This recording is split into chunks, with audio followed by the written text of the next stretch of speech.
সংস্কার, বিচার, নির্বাচন অন্তর্বর্তী সরকারের অগ্রাধিকারে থাকা ৩ কাজের কথা আবারও স্মরণ করে দিয়েছেন ডক্টর মোহাম্মদ ইউনূস। ভালো করেই বলেছেন যে ফেব্রুয়ারিতেই নির্বাচন হবে, ফেব্রুয়ারির প্রথম ভাগে হবে। তবে ইঙ্গিত দিয়েছেন কেউ কেউ ৫ বছর, ১০ বছর, ৫০ বছর ক্ষমতা থাকার কথা বললেও ডক্টর ইউনূসের যে সরকার, অর্থাৎ ডক্টর ইউনূস নিজে এটাকে খুব বেশি গুরুত্ব দিচ্ছেন না।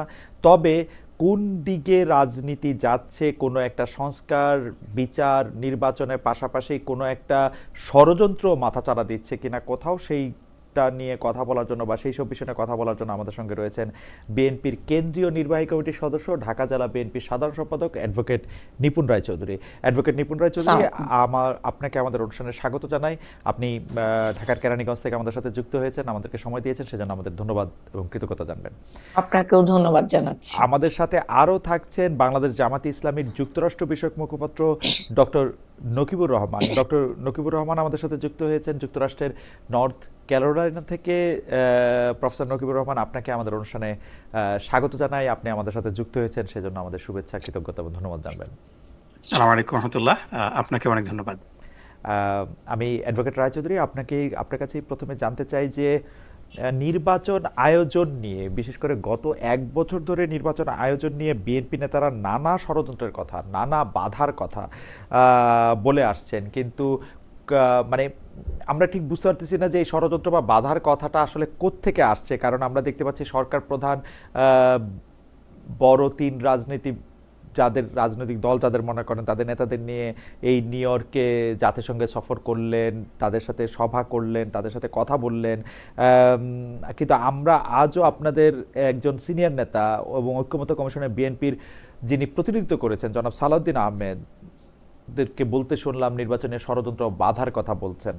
আপনাদের চোখে নির্বাচনের জন্য, মানে আমাদের প্রশ্ন হচ্ছে, নির্বাচনের জন্য আপনাদের চোখে বাধা কারা বা কারা এই ষড়যন্ত্র করছে? এটা কি সরকারের ভেতরে থাকা কোনো অংশ, আওয়ামী লীগ, জামায়াত, এনসিপি, নাকি দেশি বিদেশি ইনফ্লুয়েন্সাররা? মানে কাদেরকে আপনারা এখনো ষড়যন্ত্রকারী বা ষড়যন্ত্র করছে বলে মনে করছেন? ধন্যবাদ আপনাকে। সেই সাথে ঠিকানা আর টিভিতে যারা যুক্ত হয়েছেন, আমাদের কথা শুনছেন, সবাইকে শারদীয় দুর্গাপূজার শুভেচ্ছা জানাচ্ছি। দেখুন, বাংলাদেশ জাতীয়তাবাদী দল একটি গণতান্ত্রিক রাজনৈতিক দল, এবং সেই জায়গা থেকে আমরা কিন্তু এই আশঙ্কার জায়গাটা কিংবা এই ষড়যন্ত্রের জায়গাটা আমরা দীর্ঘ ১৭ বছর ধরে আমরা লক্ষ্য করছি। এবং বাংলাদেশের জনগণের ভোটের অধিকার হরণ করা, এক নায়কতন্ত্র কায়েম করা, স্বৈরতন্ত্র কায়েম করা, মানে বিভিন্ন প্রেক্ষাপটে দেখা যাচ্ছে যে মানুষের অধিকারকে হরণ করে কোনো গোষ্ঠী বা জাতি কিংবা দেশি বিদেশি ষড়যন্ত্রকারী তারা তাদের উদ্দেশ্য হাসিল করার জন্য মানুষের যে গণতান্ত্রিক অধিকার প্রত্যেকটি জায়গায় তারা বাধা তৈরি করছে। কখনো কখনো বিভিন্ন রাজনৈতিক দলকে ব্যবহার করছে, কোনো সুশীল সমাজকে ব্যবহার করছে, এবং বিভিন্ন সময় আমরা দেখছি যে দেশের বিভিন্ন সাংবিধানিক প্রতিষ্ঠানগুলোর মধ্যেও তাদের এক ধরনের মানে ষড়যন্ত্রের পায়ের আওয়াজ আমরা শুনতে পাই। সেই জায়গা থেকে দীর্ঘ ১৭ বছর বাংলাদেশের জনগণ একটি অসুর দ্বারা নির্যাতিত হয়েছে, নিপীড়িত হয়েছে। সেই অসুর নিধন হয়েছেন ছাত্র জনতার গণ অভ্যুত্থান। বাংলাদেশের ১৭ কোটি মানে ১৮ কোটি জনগণ, সকল গণতান্ত্রিক রাজনৈতিক দলের সকলের ঐক্যবদ্ধ প্রচেষ্টার মাধ্যমে, একটি বিশাল গণ অভ্যুত্থানের মাধ্যমে, সেই জায়গা থেকে এই এই ১ বছর যাবত আমরা বিএনপি বলে আসছি যে যত দ্রুত সম্ভব নির্বাচিত সরকারের হাতে ক্ষমতা, মানে নির্বাচন সঠিক প্রক্রিয়ার মধ্যে একটি অবাধ, সুষ্ঠু, নিরপেক্ষ নির্বাচনের মাধ্যমে জনগণের ভোটের অধিকার এবং জনগণ যে রাষ্ট্রের মালিক, এই মালিকানা তার হাতে ফিরে দিয়ে একটি অবাধ, সুষ্ঠু, নিরপেক্ষ নির্বাচনের মাধ্যমে জনগণ তার সরকার, তার জনপ্রতিনিধি বেছে নেবে। সেটা হচ্ছে বাংলাদেশের গণতন্ত্রের ধারাকে ত্বরান্বিত করা এবং পূর্ণ প্রতিষ্ঠার জন্য এটাই হচ্ছে উত্তম উপায়। সেই জায়গাও আমরা দেখছি যে এই নির্বাচনকে বানচাল করার এক ধরনের ষড়যন্ত্র আছে। আমাদের অন্তর্বর্তীকালীন সরকারের প্রধান উপদেষ্টা খুব ভালোভাবে ক্লিয়ার করেছেন তার মেসেজ যে আগামী ফেব্রুয়ারিতে নির্বাচন, কিন্তু তারপরেও আমরা দেখছি কোনো গোষ্ঠী কিংবা রাজনৈতিক দল না হোক, মানে প্রতি অ্যাডভোকেট রায়চৌধুরী আমাদের প্রশ্নটাই ছিল যে কোনরা কারা, আমি তো কোনো ষড়যন্ত্র দেখছি না, বিএনপি ষড়যন্ত্রটা কোথায় দেখছে, আমি এটা একটু বুঝতে চাচ্ছিলাম। বিএনপি তো আসলে গণতন্ত্রের ধারার মধ্যে আছে, তো যার কারণে ষড়যন্ত্রের পায়ের ছাপগুলো বিএনপির চোখে বেশিই পড়ে, কারণ এই সময়গুলো আমরা অতিক্রম করে এসেছি এবং এই 17 বছর কিন্তু এই ষড়যন্ত্র মোকাবেলা করে এই একটি মানে গণ অভ্যুত্থান সফল হয়েছে। তো সেই ষড়যন্ত্রকারীরা কি দেশ থেকে পালিয়েছে? তার মানে হয়তো ডেফিনেটলি আপনি আওয়ামী লীগকে মিন করছেন যে মানে আওয়ামী লীগরা সেই ষড়যন্ত্র করতেছে, তাই তো? এবং আওয়ামী লীগের কাছ থেকে যারা বিভিন্ন সুযোগ সুবিধা নিয়েছে তারাও কিন্তু এই ষড়যন্ত্রের অংশ আছে। এবং আপনি দেখেন যে সরকার পালিয়ে গিয়েছে, তার দোসররা যেভাবে বিভিন্ন স্তরকে, আপনার সাংবিধানিক প্রতিষ্ঠানগুলোকে আপনি অনেক ভালোভাবে জানবেন যে একদম দলীয়করণ করে ফেলেছে সেই জায়গা থেকে। এবং আবার আমরা দেখছি কিছু কিছু রাজনৈতিক দল কিংবা এই অন্তর্বর্তীকালীন সরকারের প্রধান উপদেষ্টা বলছেন তিনি নির্বাচন চান এবং নির্বাচন দিবেন, কিন্তু আবার কিছু কিছু উপদেষ্টার মানে কথা শুনে আমরাও কিন্তু একটু মাঝে মাঝে সন্দেহান হয়ে পড়ি যে তারা ভিন্ন মত পোষণ করেন। কিন্তু তারপরেও দেশের বৃহৎ স্বার্থে, জনগণের স্বার্থে আমরা বিশ্বাস করি ফেব্রুয়ারিতেই নির্বাচন হবে এবং সেই নির্বাচনে বাংলাদেশের সকল গণতান্ত্রিক রাজনৈতিক দল অংশগ্রহণ করবে এবং আমরা একটি মানে গণতন্ত্রের ধারাতে আমরা আমি অ্যাডভোকেট রায়চৌধুরী, আমার প্রশ্ন ছিল হচ্ছে যে আপনারা ষড়যন্ত্রের কথা বলছেন, এই ষড়যন্ত্র কারা করছে বলে আপনি মনে করছেন? আপনি মনে করছেন যে পতিত যে দলটি দেশ থেকে চলে গিয়েছে তাদের লোকজন এখানে রয়েছে, তারা কিছু ষড়যন্ত্র করছে এবং কিছু সংখ্যক উপদেষ্টাদের কথাও এরকম মনে হচ্ছে তারা? না, সেটা না। আপনার পতিত সরকারের যারা চলে গিয়েছে তাদের তো ষড়যন্ত্র আছে এবং আমার দেশটাকে নিয়ে যাদের স্বার্থ সংশ্লিষ্ট বিষয় আছে যে সকল রাষ্ট্রের, তাদের ষড়যন্ত্র আছে। আমি চিহ্নিত করে কোনো ষড়যন্ত্রকারী নাম বলতে চাই না, তবে এই ষড়যন্ত্রকারীরা বাংলাদেশে বিভিন্ন স্তরে তারা তাদের জাল বিছিয়ে রেখেছে এবং গণতন্ত্রের ধারাকে ব্যাহত করতে চায়, কারণ তারা জানে জনগণের গণতান্ত্রিক অধিকার পূর্ণ প্রতিষ্ঠা হলেই বাংলাদেশের জনগণ তার রায়ের মাধ্যমে বাংলাদেশের স্বাধীনতা সার্বভৌমত্বকে যেমন রক্ষার জন্য একটি নির্বাচিত সরকারকে বেছে নেবে, ঠিক একইভাবে বাংলাদেশের থেকে কোনো স্বার্থ সংশ্লিষ্ট বিষয় অন্য কেউ সুবিধা নিতে না পারে সেই নির্বাচনটাও জনগণ তার ভোটের মাধ্যমে রাইখা দিবে। ওকে, অর্থাৎ আওয়ামী লীগের পালিয়ে যাওয়া আওয়ামী লীগ দলের দোসর সরকারের মধ্যে থাকা কিছু উপদেষ্টা প্লাস পার্শ্ববর্তী দেশ ভারতের মানে নির্বাচনের বিরুদ্ধে ষড়যন্ত্র করার জন্য আমরা এই তিনটা এলিমেন্ট কি পাইলাম? আমি স্পেসিফিক করে কোনো নাম বলতে চাচ্ছি না। ষড়যন্ত্রকারী অবস্থান সম্পর্কে বাংলাদেশের জনগণ সজাগ এবং সেই ষড়যন্ত্রকারীকে মোকাবেলা করার জন্য বাংলাদেশের জনগণ প্রস্তুত। তো যে যতই ষড়যন্ত্র করুক না কেন, সেটা দেশের ভিতর হোক আর দেশের বাইরে হোক, প্রতি সরকার হোক কিংবা অন্তর্বর্তীকালীন সরকারের ভিতরেই থাকুক, সকল ষড়যন্ত্র মোকাবেলা করার জন্য এই জনগণ প্রস্তুত আছে। ওকে, ঠিক আছে। তাহলে কি আমরা এরকম ধরে নিতে পারি, আপনি যেহেতু স্পেসিফিক করতে চাচ্ছেন, আমরা কি এরকম ধরে নিতে পারি যে বিএনপি জানে যে একটা ষড়যন্ত্র হচ্ছে কিন্তু কারাই ষড়যন্ত্র করছে সেইটা ঠিক জানে না, মানে ব্যাপারটা কি এরকম? না, বিএনপি জানে সেটা নয়, সারা বাংলাদেশের জনগণ জানে। আমি বারবার বলছি মহিউদ্দিন রায়, সকলেই জানে ষড়যন্ত্র চলছে, ষড়যন্ত্র আছে এবং ষড়যন্ত্রকে মাথায় নিয়ে আমরা কিন্তু পথটা চলছি। কারণ আমার চলার পথে গণতন্ত্রের ধারার পথটা যে মসৃণ হবে এটা কিন্তু আমরা মেনে না। যদি এতটাই মানে ভালো হতো, 17 বছর আমাদের এই নির্যাতন নিপীড়ন, এই অসুরের দমন মানে নির্যাতন নিপীড়ন আমাদের সহ্য করতে হতো না। তো সেই অসুরকে আমরা নিধন করেছি ঐক্যবদ্ধ প্রচেষ্টার মাধ্যমে।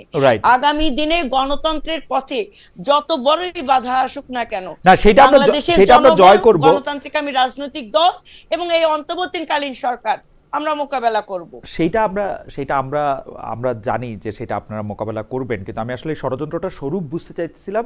কিন্তু আমার কাছে এখন পর্যন্ত অ্যাডভোকেট রায়চৌধুরী বিএনপির কথা বা আপনার কথা একটু পলিটিক্যাল রেটরিক মনে হচ্ছে, একটু বুলি মনে হচ্ছে। ঠিক আমার কাছে এই ষড়যন্ত্রের ব্যাপারটা ঠিক বিশ্বাস্য মনে হচ্ছে না। আপনারা মনে হচ্ছে যে জনগণের দৃষ্টি আকর্ষণ করার জন্য কিছু বলতে চাইছেন পলিটিক্যাল জায়গা থেকে, সেই জন্যই বলছেন, যেই কারণে আপনারা পরিষ্কার হতে পারছেন না। এটা আপনার মানে আমি আপনার এটা ত্রুটি বলবো না, এটা বিএনপির হয়তো একটা পলিটিক্যাল অবস্থান যে ষড়যন্ত্রের কথা বলতে বলতে ইলেকশনটা হয়ে যাবে মনে হয় আর কি আমার। আমি আমি জানি না অ্যাডভোকেট রায়চৌধুরী সত্যিই কোনো ষড়যন্ত্র কোথাও আছে কিনা, কারণ যেখানে সরকার প্রধান স্পষ্ট করে ফেব্রুয়ারির কথা বলতেছেন আরো অনেক মাস থেকে অনেক জায়গা থেকে, সেখানে কেন এটা বলা হচ্ছে আই এম নট শিওর।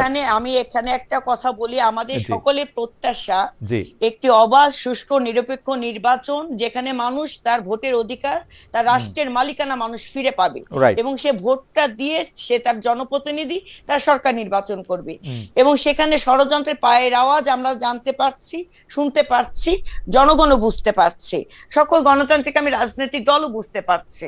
তারপরেও আমাদের প্রত্যাশা একটি অবাধ, সুষ্ঠু, নিরপেক্ষ নির্বাচন, যতই ষড়যন্ত্র হোক না কেন সে ষড়যন্ত্র মোকাবেলা করে আমরা এগিয়ে যাব। তবে আমি এখানে আমাদের ভিন্ন কোনো মত নাই। যদিও আপনি আপনার দৃষ্টিতে ষড়যন্ত্রের কোনো গন্ধ পাচ্ছেন না, না পাচ্ছি এটা না। খুব ভালো কথা। জি পজিটিভ নেগেটিভ সবকিছু থাকা দরকার আছে। ওকে তারপরে আপনি যেহেতু আপনার দৃষ্টিতে পুরো পথ ক্লিয়ার, আমাদের দৃষ্টিতে একটু থাকুক না সতর্কতা। সমস্যাটা কি? ওকে এটা তো জনগণের জন্য। সতর্ক থাকেন, কিন্তু মানে ষড়যন্ত্রের কথাটা কি, ষড়যন্ত্রের কথাটা আমি তো মানে আমার তো পড়ালেখা কম, আমি ছোট ছোট জিনিস বুঝি, আমি এইসব বুঝি, এইসবের গল্প বুঝি। বাঘ বাঘ বললে চিৎকার করলে যেদিন সত্যিকারে বাঘ আসবে সেদিন আপনাদের আর কেউ নাও বিশ্বাস করতে পারে। ষড়যন্ত্র যখন নাই বা যখন আপনারা দেখতে পাচ্ছেন না, তখন ষড়যন্ত্র বললে সত্যিকারের ষড়যন্ত্র আপনারা মোকাবেলা নাও করতে পারেন। আমার আশঙ্কা হচ্ছে এইটা। হাউএভার অ্যাডভোকেট রায়চৌধুরী, আপনি আপনার বক্তব্য একদম পরিষ্কার করেছেন। আমার মনে হয় বিএনপির এই জায়গা থেকে কেন বিএনপি সতর্ক থাকছে সেটাও দর্শকরা বুঝেছেন, পরিষ্কার করেছেন। আমি একটু ডক্টর নকিবুর রহমান আপনার কাছে আসতে চাই। Doctor Nakibur Rahman, university of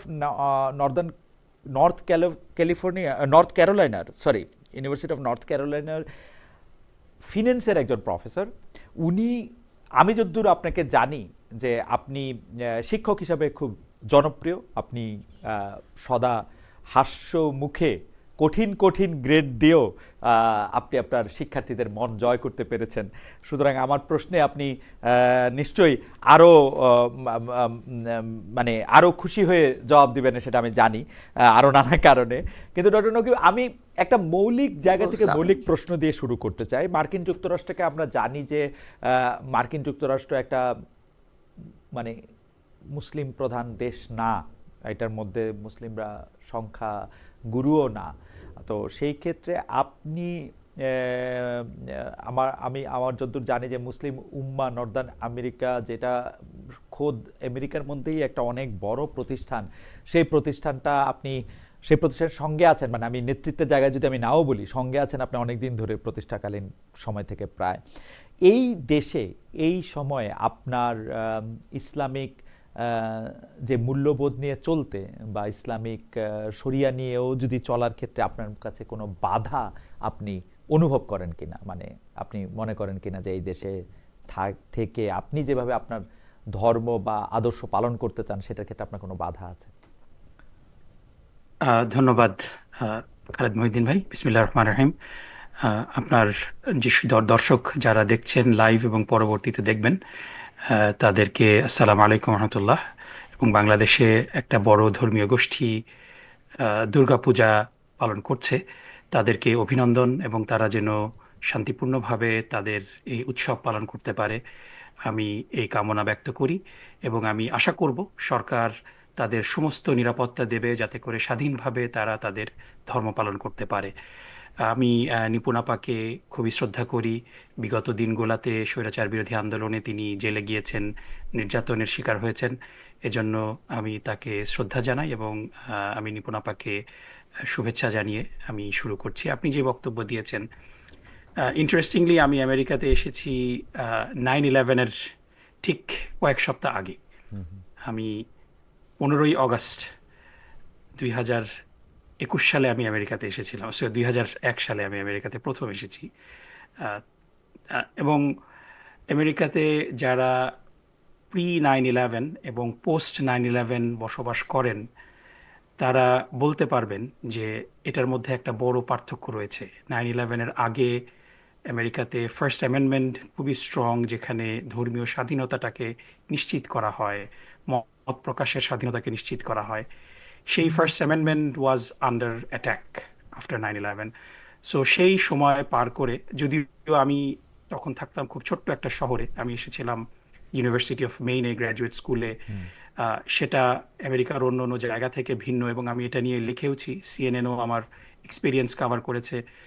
আমি 2001 সালে প্রথম যখন নিউ ইয়র্কে বেড়াতে আসলাম আমার এক সিনিয়র বড় ভাইয়ের বাসায়, তখন আমি প্রথম যে ধর্মবিদ্বেষ এটা ইন পার্সন এক্সপিরিয়েন্স করেছিলাম। আমরা গাড়িতে করে যাচ্ছিলাম, আমাদের গাড়িতে এক ভদ্রলোক, তাকে একটু মনে হয় কাট করা হয়েছিল এফডিআর হাইওয়েতে। এফডিআর-এতে আপনি গাড়ি চালান, আপনি জানেন যে খুবই বিজি রাস্তা। তো এর কারণে সেই ড্রাইভার অঙ্গভঙ্গি, অশ্লীল অঙ্গভঙ্গি করা থেকে শুরু করে থুতু নিক্ষেপ করা, মানে যেটা আমি মেইনে কখনো এক্সপিরিয়েন্স করিনি। সো 9/11-এর পরে, কারণ আমার গাড়িতে যারা যাত্রী ছিলেন তারা অবভিয়াসলি মুসলিম ছিলেন, হিজাব পরা মহিলা, দাড়ি আছে আমার সিনিয়র বড় ভাইয়ের। সো এটা কিন্তু আমরা এক্সপিরিয়েন্স করেছি আমেরিকাতে।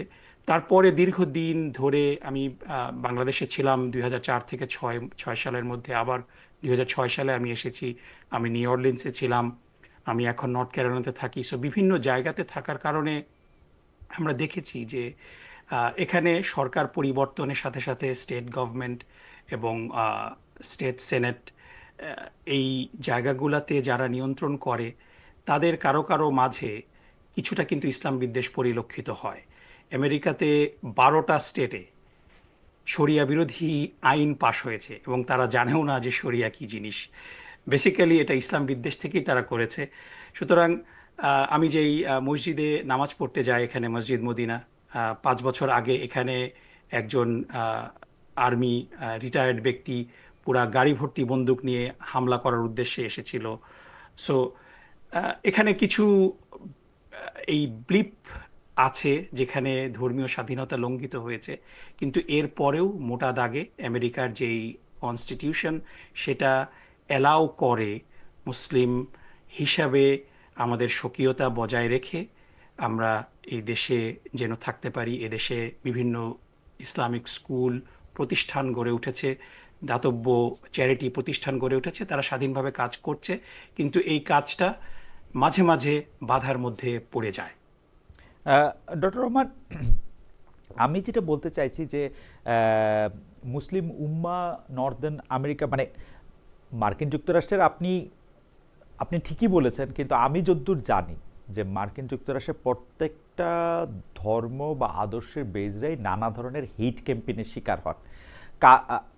কালোরা এক ধরনের হেইট ক্যাম্পেইনের শিকার হন, খুব কট্টর জুরা এক ধরনের হেইট ক্যাম্পেইনের শিকার হন, খুব কট্টর মরমনরা বা ক্যাথলিকরা, এমনকি প্রোটেস্ট্যান্টরা যারা এখানে লিডিং ফোর্স, তারাও এক ধরনের হেইট ক্যাম্পেইনের শিকার হন। এইখানে যারা কোনো ধর্ম বিশ্বাস করে না তারাও একটা হেইট ক্যাম্পেইনের শিকার হন কোনো কোনো সময়। মানে কিন্তু আপনি যেটা শেষ কথা বললেন সেটা হচ্ছে যে আমেরিকান কনস্টিটিউশন আসলে প্রোটেক্ট করে সবাইকে, মানে কম আর বেশি এক এক সময় এক একটা এটা আসে, কিন্তু সবাইকে এটা প্রোটেক্ট করে। আপনিও সেটা মনে করেন কিনা? কারণ আমরা দেখতেছি যে গত 3-4-5 বছরে, যদিও এটা একটা পোস্ট 9/11 টাইম, কিন্তু গত 3-4-5 বছরে মুসলিম উম্মা নর্দার্ন আমেরিকা কিন্তু অনেক অনেক জায়গায় পৌঁছাইতেছে। অনেক জায়গায় আমি তার বই দেখি, লিফলেট দেখি, প্রচার দেখি, তারপরে হচ্ছে মানুষ তো দেখি, মানে আমরাই তো অনেক মানুষ। কিন্তু সেইটার ক্ষেত্রে আপনার এটা মনে হয় কি না যে আসলে এরকম একটা কনস্টিটিউশন দিয়েও আসলে ইসলাম ধর্মের মূল আদর্শগুলি পালন করা সম্ভব এরকম একটা দেশে থাকে?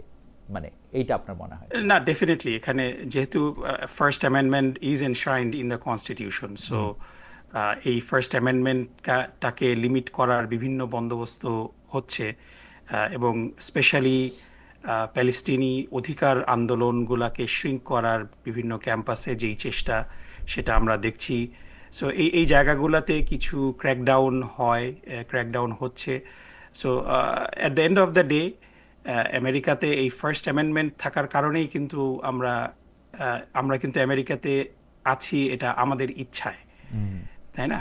সো এই রিলিজিয়াস ফ্রিডম এবং ফার্স্ট অ্যামেন্ডমেন্টটা যদি আমেরিকাতে না থাকতো, পৃথিবীটা তো অনেক বড়, আমরা পৃথিবীর অন্য জায়গায় হয়তো থাকতাম। আমরা বাংলাদেশে গত 19 বছর ধরে নির্যাতিত হয়ে বাংলাদেশ ত্যাগ করতে বাধ্য হয়েছি, এবং এখানে আমরা আমেরিকাতে, আমি ব্যক্তিগতভাবে পড়াশোনার জন্য এসেছি এবং পড়াশোনা শেষ করে বাংলাদেশে ফিরে যাওয়াটাই আমার ইচ্ছা ছিল।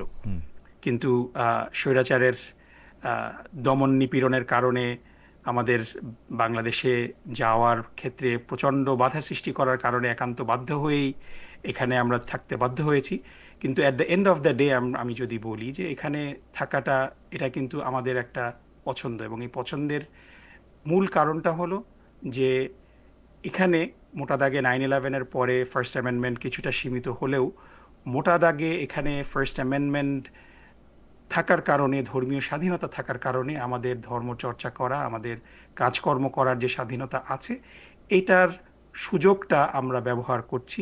এবং এই সুযোগটা যদি না থাকতো তাহলে আমরা এখানে হয়তো থাকতাম না। ওকে, ডক্টর নকিবুর রহমান, আমি এই ক্ষেত্রে একটা প্রশ্ন করতে চাই। গতকাল একজন জামায়াত নেতার একটা বক্তব্য নিয়ে খুব আলোচনা হচ্ছে, সেখানে তিনি জামায়াত ক্ষমতায় গেলে নারীদের সংস্কৃতি চর্চা কেমন হতে পারে তা বলেছেন, জোর দিয়ে বলেছেন জামায়াত ক্ষমতায় গেলে বিদ্যমান আইন কালে কালে বাদ হয়ে যাবে, শরিয়া আইন কায়েম হবে, সেক্ষেত্রে জুলাই সনদ, সংবিধান বাতিল সংশোধন, পিয়ার পদ্ধতি বহাল, এগুলিও অপ্রাসঙ্গিক হয়ে যেতে পারে। এগুলির দাবি বাদ দিয়ে জামায়াতের দাবি আন্দোলন, নির্বাচনী ইশতেহার, শরিয়া আইন করা হবে, এইটা অনেকেই বলছেন যে সরাসরি কি জামায়াতে ইসলামী এইটা বলবে বা এইটাই চাচ্ছে? কেন আমি এই প্রশ্নটা করলাম, যে এই দেশটা একটা বিধর্মীদের বা মানে মুসলমানদের পরিপ্রেক্ষিতে একটা বিধর্মীদের দেশ। মুসলমানরা সেখানে 1% থেকে 5%-এর মধ্যে ওঠানামা করে বিভিন্ন স্টেটে। সেইখানে যদি ইসলাম ধর্ম পালন করতে কোনো অসুবিধা না হয়, হ্যাঁ, হেট ক্যাম্পেইন আসে, থাকবে না, সেক্ষেত্রে বাংলাদেশে শরিয়া আইন করতেই হবে, এইটা কেন এতটা জরুরি? বা শরিয়া আইন করবে কিনা জামায়াত ইসলামী এটা স্পষ্ট করে বলবে কিনা? জামায়াতের এই নেতা, উনি জামায়াত ইসলামীর শ্রমিক কল্যাণ ফেডারেশনের কেন্দ্রীয় সহসভাপতি জনাব কবির আহমেদ। আপনি যদি এইটা একটু বলেন যে মানে। জি, আমি ব্যক্তিগতভাবে কে কি বললো এটার পরিপ্রেক্ষিতে মন্তব্য করাটা পছন্দ করি না। তারপরে আমি মোটা দাগে যদি এটার একটা জেনারেল উত্তর আপনি আমার কাছ থেকে চান, মানে এটা let's have a conversation. So আমি আপনাকে, যদি আপনি আমাকে প্রশ্ন করবেন, আমি উত্তর দিব। তারপরও for the sake of conversation যদি আমি আপনাকে সিম্পলি একটু জিজ্ঞেস করি যে শরিয়া আইন আসলে কি, মানে আপনি শরিয়া আইন বলতে মোটা দাগে আপনি কি বোঝেন, যদি আমাকে একটু বলেন, আমার উত্তর দিতে সহজ হবে। আচ্ছা, জি ডক্টর নকিবুর রহমান, আমিও একটু মোটা দাগে বলি। শরিয়া নিয়ে আমারও একটু পড়াশোনা কম বেশি আছে, কিন্তু ব্যাপারটা হইতেছে কি, শরিয়া যদি আপনি মনে করেন যে আপনি ডিরেক্টিভসটা সরাসরি আপনি কোরআন থেকে নেবেন, তাইলে সেইটার ক্ষেত্রে হচ্ছে আপনার আমার দুজনের জন্যই সহজ, কারণ কোরআন প্রতি বছর বছর পাল্টায় যায় না, বা কোরআন কোনো একটা মানে এরকম এডিশন হয় না। তো সুতরাং এইটার ক্ষেত্রে থেকে আমি যদি ডিরেক্টিভসটা নেই, সেটা হচ্ছে একটা সহজ। কিন্তু সেইটা তো আসলে ডিরেক্টিভসটা আমরা দেখতে পাচ্ছি যে নানা সময় নানা স্কলার, এটা আজ থেকে না, সেটা আমরা দেখছি যে আসলে মানে খোলাফায়ে রাশিদিনের পর থেকে আরও 50 বছর পর থেকে এটি প্রতি বছর বা প্রতি সময়ে অনেকটা সময় ধরেই এইটার মধ্যে থেকে নানা ধরনের শরিয়া বলা হয়েছে। আমি যদি বর্তমানে আসি, যদি আমি এখন সহজ করে দর্শকদের উদ্দেশ্যে যদি বলি, পৃথিবীর বিভিন্ন দেশে, যেসব দেশে শরিয়া আইন বলবৎ আছে, সেই সব দেশের শরিয়াও সব একরকম না। মানে মক্কায় প্রচলিত শরিয়া আইন ইরানে প্রচলিত শরিয়া আইনের থেকে আলাদা। আবার আমি যদি সংযুক্ত আরব আমিরাতের উদাহরণ দিই, তাহলে এটা আরও ভালো উদাহরণ দেওয়া যেতে পারে। আরব আমিরাতের মধ্যে 7টা এমিরেটস আছে, 7টা এমিরেটের মধ্যে 7 রকম শরিয়া আইন আছে। মানে দুবাইয়ের আইন কিন্তু শারজার জন্য প্রযোজ্য না, শারজা আবার ফুজেরা, আজমান এবং রাসাল খাইমার আইন আবার আলাদা, আবুধাবির আইন আবার একটু আলাদা। সুতরাং শরিয়া নিয়ে যদি আপনি আমাকে বলতে বলেন, আমি আপনাকে মানে এটা নিয়ে আপনার সাথে আমার আলাদা কথা হইতে পারে, কিন্তু আপনারা আসলে জামায়াতে ইসলামের পক্ষ থেকে জামায়াতে ইসলাম শরিয়া আইন চায় কিনা, যে শরিয়া আইনের মধ্যে থেকে এতদূর পর্যন্ত এক্সটেন্ড করতে পারে যে ছেলেরা মেয়েরা একসাথে বসে শিক্ষা গ্রহণ পর্যন্ত করতে পারবে না। আবার এইটা এদূর পর্যন্ত থাকতে পারে যে সবই করতে পারবে, সব জায়গায় হইতে পারবে। আবার এটা এরকমও হইতে পারে যে মেয়েরা মেয়েদের জন্য নাচবে, ছেলেরা ছেলেদের জন্য গান গাবে, নিপুণ আমাদের অনুষ্ঠানে আসবে না, এখানে যদি একটা মেয়ে থাকতো তার অনুষ্ঠানে নিপুণ আসবে। So it's vast. Fair enough. Doctor আমি যদি এখানে একটু শুরু করি যে আমি কি পরীক্ষা পাস করছি ডক্টর রহমান? না না, আপনি পাস করছেন এবং ফেয়ার এনাফ। আপনি মানে আপনি you took a different tangent. আমি ওটা যেতে চাইনি। আমার যেটা উদ্দেশ্যটা ছিল সেটা হলো যে এগেন আমি আপনার অনুমতি নিয়েই দর্শকদের সাথে শেয়ার করি যে আপনি আমাদের ব্যাচের দুলাভাই, সুতরাং আপনি বিবাহিত। আমি আশা করি যে আপনার, এবং আমি জানি যে আপনার যেই বিবাহ হয়েছে এই বিবাহটা শরীয়ত মেনেই, শরিয়া আইন অনুযায়ী তো হয়েছে, তাই না? আপনি একটা কাবিননামা করেছেন, আপনি একটা দেনমোহর ধার্য করেছিলেন, এবং এই পুরা জিনিসটাই, আপনার পুরা বিবাহর প্রসেসটাই কিন্তু শরিয়া আইন মোতাবেক হয়েছে, তাই না? এর ব্যাপারে আমি তো বাংলাদেশে শরিয়ার বাইরে কিছুই দেখি না। আমি বাংলাদেশে একটা আইনও দেখি না যেটা শরিয়া বিরোধী। সরি, আমি সত্যি না, ওটা আমি গেটিং দেয়ার। আমি বাংলাদেশে এখন পর্যন্ত দেখি না, মানে নতুন করে শরিয়া আইন কি করবে আমি এইটাই বুঝি না, কারণ বাংলাদেশে আমি শরিয়া বিরোধী কোনো আইন দেখি না। আমি ওখানেই যেতে চাচ্ছি মহিউদ্দিন ভাই, যে আমাদের এক্সিস্টিং জীবনযাত্রার মধ্যে আমাদের এই শরিয়া আইনের অনেক কিছু কিন্তু অলরেডি ইনক্লুডেড। আমরা বিবাহ শাদী করছি শরিয়া আইন মোতাবেক, আমরা উত্তরাধিকার বন্টন করছি, বাংলাদেশে যারা মুসলমান, বাংলাদেশে যারা ভিন্ন ধর্মী, তারা সিভিল আইন অনুযায়ী তারা কিন্তু, এর বাইরে আমরা যারা নামাজ পড়ছি, আমরা যারা রোজা রাখছি, আমরা নামাজ যে কোনো ভাবে কিন্তু পড়ি না। আমরা নামাজ পড়ি কিভাবে? যেভাবে কোরআনে হাদিসের আলোকে বলে দেওয়া হয়েছে যে 5 ওয়াক্ত নামাজ পড়তে হবে, ফজরের নামাজ এই কয় রাকাত, জোহরের নামাজ এই কয় রাকাত, রোজা রাখছি একটা নির্দিষ্ট সময়। সো আমরা আমাদের ব্যক্তিগত ইবাদত যেরকম শরিয়া আইনের ভিত্তিতে করছি, আমরা আমাদের সামাজিক অনেক কাজকর্ম শরিয়া আইনের ভিতরে করছি, তেমনি ভাবে এটার একটা রাজনৈতিক ইমপ্লিমেন্টেশনও আছে। কিন্তু শরিয়া শব্দটাকে যেভাবে ডেমোনাইজ করা হয়, এটার একটা এক্সাম্পল আমি শুরুতেই আপনাদেরকে বললাম যে ইভেন আমেরিকার মতো দেশ যেখানে ধর্মীয় স্বাধীনতা নিশ্চিত আছে, সেখানে তারা জানেই না শরিয়া আইন কি জিনিস, এন্টি শরিয়া বিল পাস করে রেখেছে 12টা স্টেটে, including the state that I live in, north Carolina, Kansas, আরকানসা, Arizona সহ গুলাতে। সুতরাং এই শরিয়া শব্দটাকে ব্যবহার করে মূলত এটাকে মানে ইটস আপনি যদি শরিয়া নিয়ে গুগল করেন, ইভেন সাউদার্ন পভার্টি ল সেন্টার রেটরিকটাকে ইসলামোফোবিক একটা রেটরিক বলেছে। ডক্টর রহমান, শরিয়া নিয়ে আমার গুগল করার দরকার নাই। আমি শরিয়া নিয়ে আসলে আমি বলছি, আমি জেনারেলি বলছি যে এই প্রশ্নটা সামনে আনার যে মূল উদ্দেশ্যটা সেটা হলো যে ইসলামকে ডেমোনাইজ করা, ইসলামের আইন কানুন যে একেবারে প্রাচীন এই যুগের সাথে এটা খাপ খায় না। ডক্টর রহমান, আপনি হচ্ছেন ওয়েস্টার্ন একটা ইউনিভার্সিটিতে আপনি পড়ান, আপনি হচ্ছে মানে ওয়েস্টার্ন সিভিলাইজেশন বা ওয়েস্টার্ন সিভিলাইজেশনের যে লক্ষণগুলি সেটা আমার চেয়ে অনেক ভালো দেখেন। আমি কিন্তু নিউ ইয়র্কে থাকলেও আসলে বাংলাদেশে থাকি, কারণ আমার কাজকর্ম বাংলাদেশের ঘটনা নিয়ে। আমার কিন্তু এই যে শরিয়ার সংজ্ঞা আপনি আমাদের যেরকম জানতে চাইলেন, ইতিহাস বা গুগল, এগুলো আমার দরকার নাই। আমি ইসলামকে ডেমোনাইজ করা, শরিয়াকে ডেমোনাইজ করাও আমার উদ্দেশ্যও না, আমার লক্ষ্যও না, বা আমার কিছু যে আসে না। যেমন আমি পার্সোনালি দেখি বাংলাদেশে শরিয়া বিরোধী কোনো আইন নাই। অনেকে আমাকে বলে থাকে যে ভাই বাংলাদেশে তো ইন্টারেস্ট খাওয়া যায়। আমি বলছি যে বাংলাদেশ ইন্টারেস্ট খাওয়াটা যে বাধ্য না, সেটা হচ্ছে শরিয়া বিরোধী আইন না। আমি ইচ্ছা করলে, আমি বহু লোককে চিনি যারা ব্যাংকের মধ্যে একটা চিঠি দেয় যে ভাই আমি ইন্টারেস্ট নিব না, এবং তার এটা ওইভাবে গৃহীত হয়।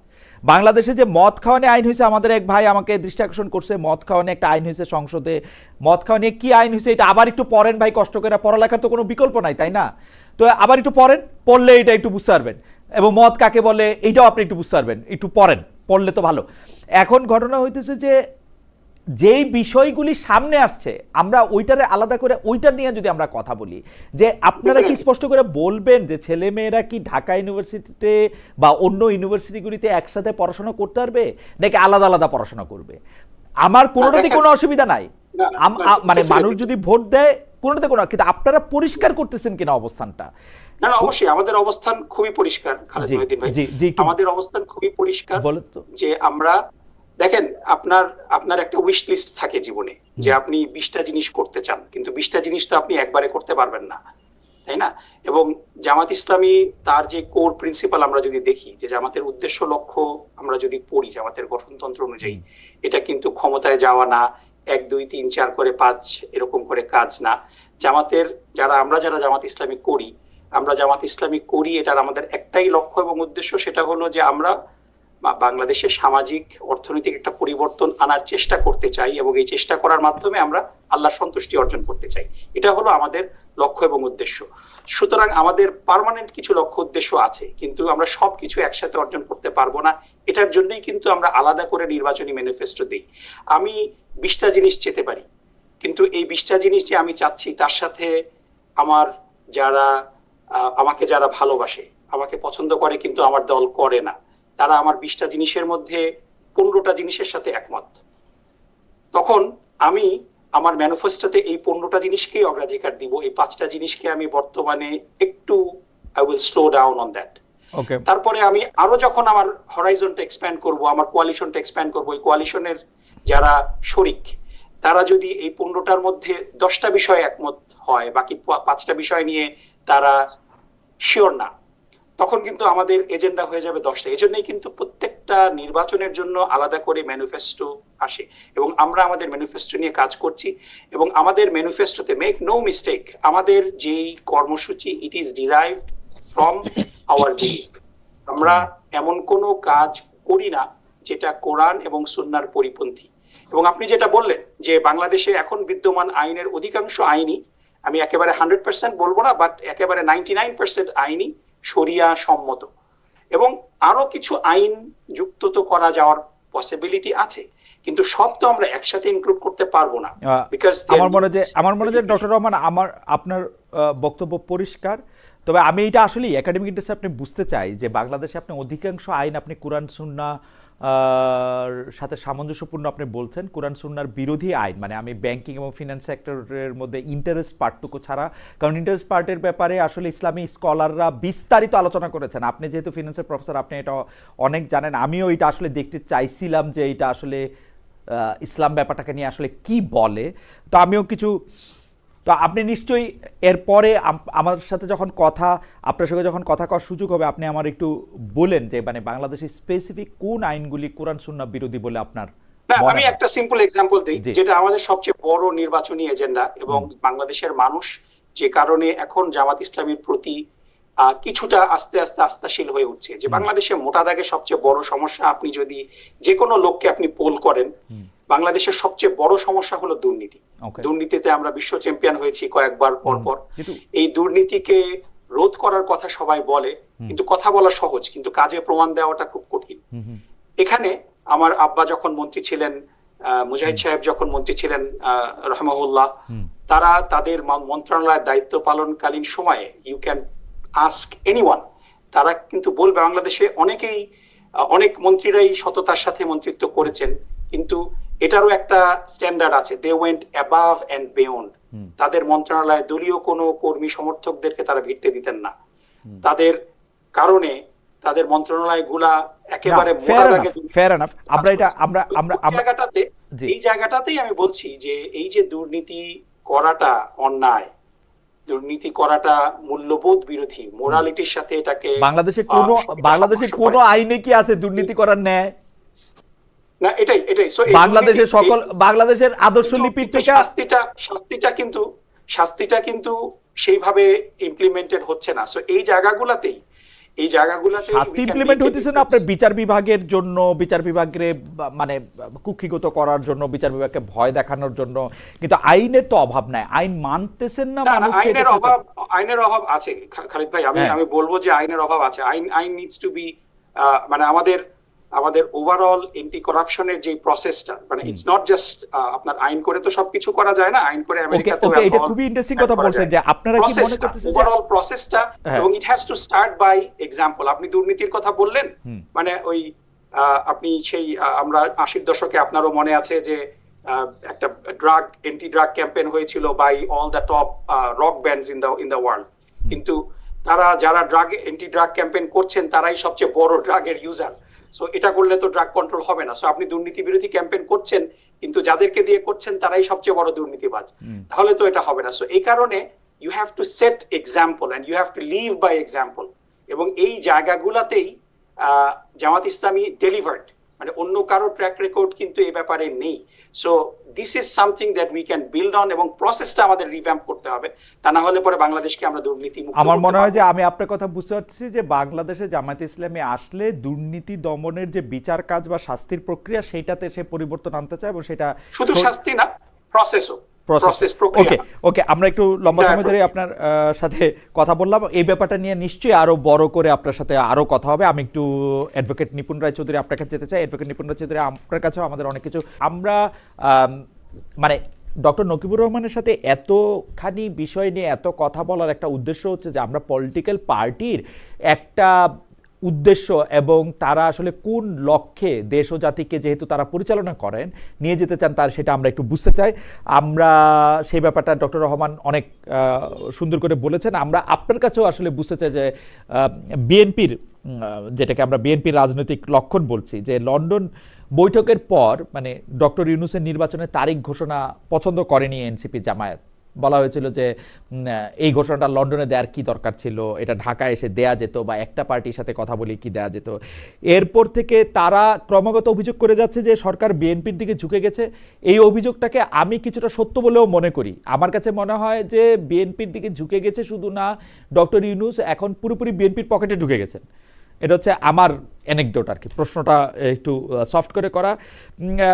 অনেক আগে থেকে এই অভিযোগও আছে যে নির্বাচন কমিশন গঠিত হয়েছে বিএনপি পন্থীদের দিয়ে। অনেকটা বিএনপি সুরে সরকার মুখপাত্ররা বলছেন যে পৃথিবীর কোনো শক্তি ফেব্রুয়ারি জাতীয় নির্বাচন ঠেকাতে পারবে না। ডক্টর ইউনূস অনেকটাই ইউটার্ন করে আপনাদের দিকে ঝুঁকে গেল কেন? মানে সরকার প্রধান ইউনূসের মধ্যে বিএনপির বড় নেতা মানে মির্জা ফখরুল ইসলাম আলমগীর সাহেব এখন জিয়াউর রহমান সাহেবের ছায়াও দেখছেন। মানে যদি তাই হয় তাহলে তো ডক্টর ইউনূসই আসলে 5, 10, 50 বছর ক্ষমতায় থেকে যেতে পারেন।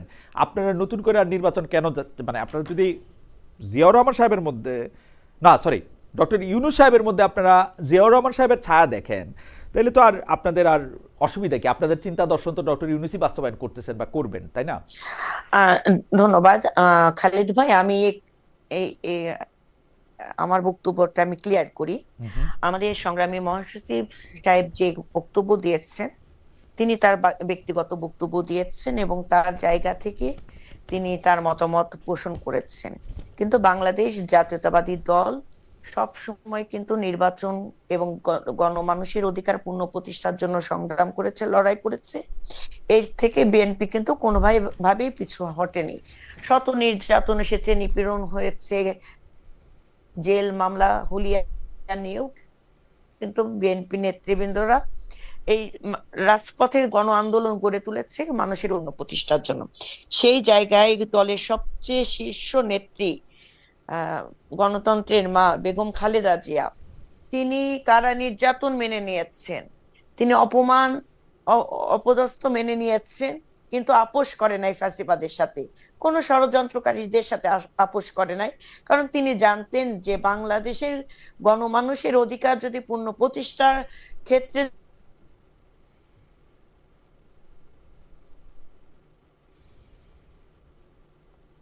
অ্যাডভোকেট নিপুণ রায় চৌধুরীর যোগাযোগটা একটু একটু একটু একটু ড্রপ করেছে। আমি একটু মাঝখানে একটু শুনিয়ে রাখি, আমাদের দর্শকরা মতামত দিচ্ছেন। ডক্টর নকিবুর রহমান আপনি আছেন, আপনাকে একটু পড়ে শোনাই।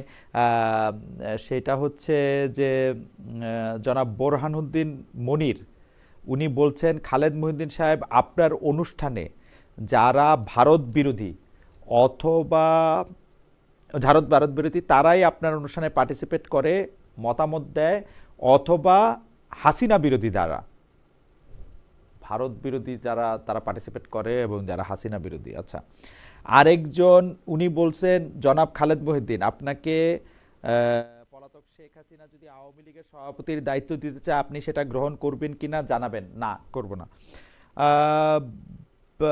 মানে জামাতে ইসলামের এখন যেহেতু অ্যাডভোকেট নিপুণ রায় চৌধুরী বাইরে আছেন, আমরা কিছু দর্শকের প্রশ্ন আপনার জন্য নিতে পারি যদি আপনি অনুমতি দেন, ডক্টর নকিবুর রহমান। জি জি, এবং আপনি নিপুণ আপা মনে হয় চলে এসছে। নিপুণ, নিপুণ আপা আচ্ছা জি, ঠিক আছে, তাহলে আমরা অ্যাডভোকেট রায়চৌধুরীকে শুনি। অ্যাডভোকেট রায়চৌধুরী, আপনি বলতেছিলেন যে আপনি পরিষ্কার করতেছিলেন।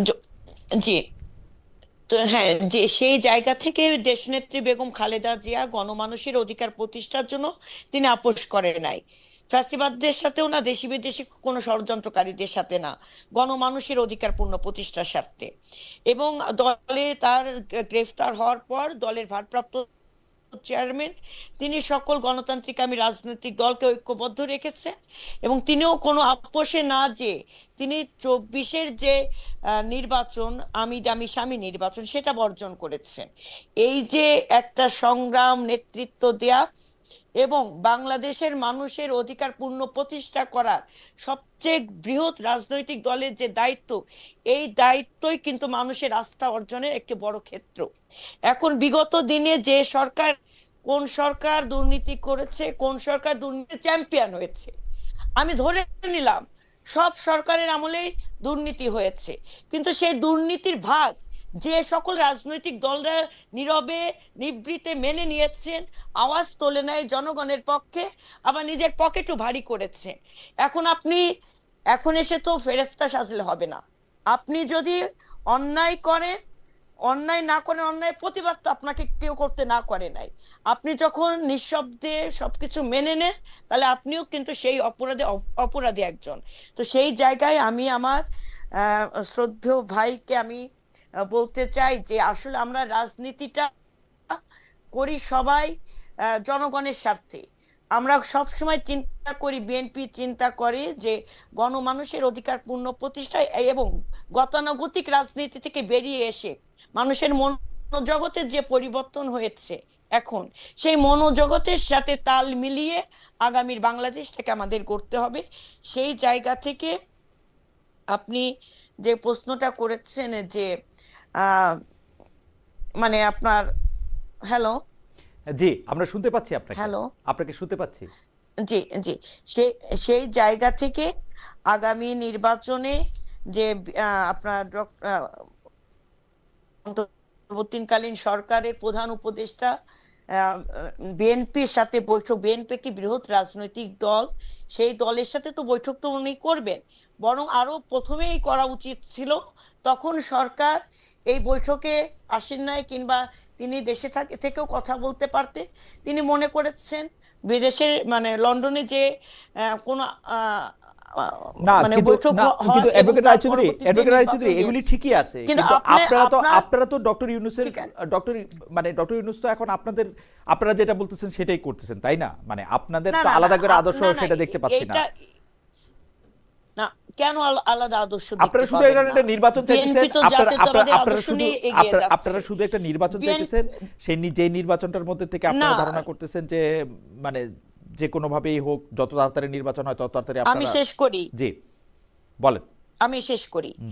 আমরা নির্বাচন চাচ্ছি, বাংলাদেশের মানুষ 17 বছর তার অধিকার থেকে বঞ্চিত হয়েছে, তার গণতান্ত্রিক অধিকার সে প্রয়োগ করতে পারে না, যার কারণে ফ্যাসিবাদ জন্ম নিয়েছে, যার কারণে অত্যাচার নির্যাতন নিপীড়ন হয়েছে, রাষ্ট্রীয় সাংবিধানিক প্রতিষ্ঠানগুলোকে দলীয়করণ করা হয়েছে এবং দুর্নীতি শীর্ষ পর্যায়ে চলে গিয়েছে। সেখানে এমনভাবে সরকার রাষ্ট্র কাঠামোকে তৈরি করেছে যেখানে ভিন্ন মত এবং ভিন্ন গোত্র বলেন, ভিন্ন চিন্তা ভাবনার মানুষের কোনো স্থান সে জায়গা নেই। সেই জায়গায় রাষ্ট্রকে যদি আপনাকে মেরামত করতে হয়, তাহলে তো আগে আপনাকে পুনরায় সেই গণতন্ত্রের ধারায় আসতে হবে, যেটা হাসিনা নষ্ট করে দিয়েছে, ভেঙে দিয়েছে। সেই কাঠামোকে আপনাকে ঠিক করতে হবে। তার জন্য কি আপনার নির্বাচন দরকার। বিএনপি নির্বাচন তো ক্ষমতায় যাওয়ার জন্য করছে না ভাই, নির্বাচনের কথা বিএনপি বলছে মানুষের অধিকার পূর্ণ প্রতিষ্ঠার জন্য। শুধু বিএনপি কেন, কিন্তু আওয়ামী লীগের যে ক্ষমতার, আওয়ামী লীগের যে ক্ষমতার আপনি সমালোচনা মঈনুদ্দিন করতেছেন, ভাই, আওয়ামী লীগের যে ক্ষমতার আপনি মঈনুদ্দিন ভাই, আমি বলি একটু, আওয়ামী লীগের যে ক্ষমতার আপনি জি, সমালোচনা করতেছেন, সেই ক্ষমতার কাঠামো থেকে যদি কিছু সংস্কার না করা হয়, ক্ষমতার যদি বিকেন্দ্রীকরণ না করা হয়, ক্ষমতা যদি এক ব্যক্তির কাছে আবার পুঞ্জীভূত হয়, আমরা তো অতীত অভিজ্ঞতাও দেখছি যে একই রকম ঘটনা তো আবার ঘটতে হবে। বিএনপি যদি সত্যি নির্বাচনই চায়, তাহলে সেই সংস্কারগুলি মেনে নিয়ে মেনে নিতে এত দেরি করার কি কারণ? বিএনপি সংস্কার মানছে না কোথায়? মানছে না তো। ঐক্যমত্য কমিশনে যে সকল সংস্কারের আলাপ হয়েছে, যে সকল জায়গায় ঐক্যমত্য হচ্ছে যে আমি মত দেব, ভিন্ন দল মত দেবে, যে মতগুলো সবাই মিলে এক হতে পারবে, সেটাই তো ঐক্যমত্য। এবং সেখানে যে সকল সংস্কারের কথা বলা হয়েছে, অধিকাংশ সংস্কারের কথা বিএনপি মেনে নিয়েছে। এবং বিএনপি যে 31 দফা দিয়েছে, এই 31 দফার আলোকেও যদি সংস্কার হয়, তার থেকে কঠিন পরিস্থিতির সম্মুখীন হবে বিএনপি, এর থেকে অন্য কোনো দল হবে না। যেখানে বিএনপি প্রধানমন্ত্রী রাষ্ট্রপতির ভারসাম্যর কথা বলা হয়েছে, বিএনপি বলেছে পরপর 2 টার্ম এক ব্যক্তি প্রধানমন্ত্রী এইটা থাকতে বিএনপি পারবে না, মানতেছিল এই না কথাও অনেকক্ষণ। বলা হয়েছে। আরো বিএনপি মানতেছিল হ্যাঁ, না, কিন্তু না, বিএনপি একটা পরপর লাগাইছিল। বিএনপি বলছিল যে এইটা যদি জনগণ চায় আপনারা কে এইটা বলার, এই কথা বলতে বলতে কিন্তু 2-3 মাস। এই দলের প্রধান প্রধানমন্ত্রী দেখেন, হবে এই কি যে হবে না এই সেইটা যে নিয়ে কথা এই যে বলছে হচ্ছে 2-3 মাস। আমি বলি, যখন বিএনপিকে আসলে বুঝা গেছে 2 টার্মের ব্যাপারে, যখন মানছে, তারপর হচ্ছে যে এই দলের প্রধান সভাপতি, এই উচ্চকক্ষে পিআর, এগুলির ব্যাপারে যখন আলোচনায় আসছে, যতগুলি খালেদ ভাই ডিসকানেক্ট হয়ে গেছেন মনে হয় নিপুণ আপা আবার। আচ্ছা, আজকে ওইখানে কে গেছে আমাদের প্রোডিউসার? না মানে কেন লাইনটা এরকম করতেছে কেন? ইন্টারনেট সমস্যা তো সবসময় এরকম হইলে তো এটা হবে না। যাক, আমি অ্যাডভোকেট নকিবুর রহমান, আপনার কাছে আসি। অ্যাডভোকেট নকিবুর রহমান, যে ব্যাপারটা নিয়ে আমাদের একটু আমি অ্যাডভোকেট না ভাই, সরি ডক্টর নকিবুর রহমান, আপনার কাছে আসি যে বিষয়টা নিয়ে, সেটা হচ্ছে যে সম্প্রতি ইউরোপীয় কূটনীতিকদের সঙ্গে জামায়াতের আমিরের বৈঠকে তার কার্যালয়ে জামায়াতের নতুন লোগো দেখা গেছে। আগের লোগোতে থাকা আরবিতে লেখা আল্লাহু এবং কোরআনের আয়াতের একটি অংশ আকিমুদ্দিন নতুন লোগোতে দেখা যায় নাই। সামাজিক যোগাযোগের মাধ্যমে এটা নিয়ে আলোচনা পর জামাত নেতারা স্বীকার করছেন যে লোগো পরিবর্তন করছেন, তবে নতুন যেটি দেখা যাচ্ছে সেটি চূড়ান্ত নয়। জামায়াত কি পশ্চিমা দুনিয়াকে আশ্বস্ত করতে এই পরিবর্তন আনছে? না না না, নেভার। সো বেসিক্যালি একটু ক্লিয়ারিফাই করি যে জামাতের যে জায়গাটাতে মূলত ইউরোপিয়ান ইউনিয়নের রাষ্ট্রদূতদের সাথে যে বৈঠকটা হয়েছে, ওই জায়গাটা নতুন। তো ওখানে ইন্টেরিয়র ডিজাইনের জন্য যেই ডিজাইনটা করা হয়েছে, সেখানে মানে বিবেচনাধীন অনেকগুলা অপশনের মধ্যে একটা যেই অপশন ছিল, সেটা সেই ইন্টেরিয়র ডিজাইনের মধ্যে ব্যাকগ্রাউন্ডে এসেছে এবং এটা নিয়ে বিভিন্ন আলোচনা হয়েছে এবং এটা খুবই স্বাভাবিক। সো যেটা বিষয়টা যেই এমব্লেমটা আমরা দেখছি, এটা জামাতের অফিসিয়াল এমব্লেম না, অফিসিয়াল মানে কি বলা যায়, মনোগ্রাম না, কিন্তু তারপরেও এটা মানে মোটামুটি ভাবে জামাতের মনোগ্রাম হিসেবে পরিচিত হয়ে আসছে। এবং এখানে আপনি ঠিকই বলেছেন যে আল্লাহ শব্দটা আছে এবং আকিমুদ্দিন অর্থাৎ দিনকে প্রতিষ্ঠিত করো, এটার এই স্লোগানটা এখানে বিদ্যমান। সো এই যেহেতু এটা অনেক দিনের পুরানো এবং এটা কোনো অফিসিয়াল মনোগ্রাম না, এই কারণে এই মনোগ্রামটাকে কিভাবে আধুনিকায়ন করা যায় এটা নিয়ে বিভিন্ন প্রস্তাব আছে, কিন্তু এটা একেবারে ফাইনাল এখনো হয়নি, এটা এখনো বিবেচনাধীন রয়েছে এবং এটা নিয়ে কথাবার্তা হচ্ছে। আর যেই মনোগ্রামটা নিয়ে কথা হচ্ছে, সেখানে আল্লাহ শব্দটা বাদ দেওয়া হয়েছে, এটাও ঠিক না, কারণ এক্সপ্লিসিটলি আল্লাহ লেখা নাই, কিন্তু আপনি যদি লক্ষ্য করেন একেবারে দাড়িপাল্লার মাঝখানে একটা ক্যালিগ্রাফিতে, এটা হলো ক্যালিগ্রাফিক ভাবে আল্লাহ শব্দটা আছে। সুতরাং এবং এটা ফাইনাল না, সো এটা নিয়ে আলোচনা সমালোচনা মানে ডেফিনেটলি আপনার মানে সোজা কথা হচ্ছে আপনার কোনো প্রেসক্রিপশনে আপনাদের মনোগ্রাম বা আপনাদের যেটা এমব্লেম সেটা পরিবর্তন আনতেছে এবং এটা দিয়ে আপনাদের কোনো স্টেটমেন্টও দেওয়ার নাই যে জামাত ইসলামের এই পরিবর্তনটা হচ্ছে। একটা জিনিস আমি একটু বলে রাখি যে জামাতের মধ্যে যে সংস্কার এবং পরিবর্তন, এটা একটা চলমান প্রক্রিয়া। বিগত 30 বছর ধরে জামাতের গঠনতন্ত্র অনেকবার সংশোধিত হয়েছে এবং জামাতের বিভিন্ন কার্যক্রম বিভিন্নভাবে পরিবর্তন এসেছে এবং এটা সময়ের প্রয়োজনে, এটা কারো প্রেসক্রিপশন মেনে না এবং এটা ইটস এ রেগুলার রুটিন একটা প্রসেস এবং এই প্রসেসেরও একটা ওয়ে আছে।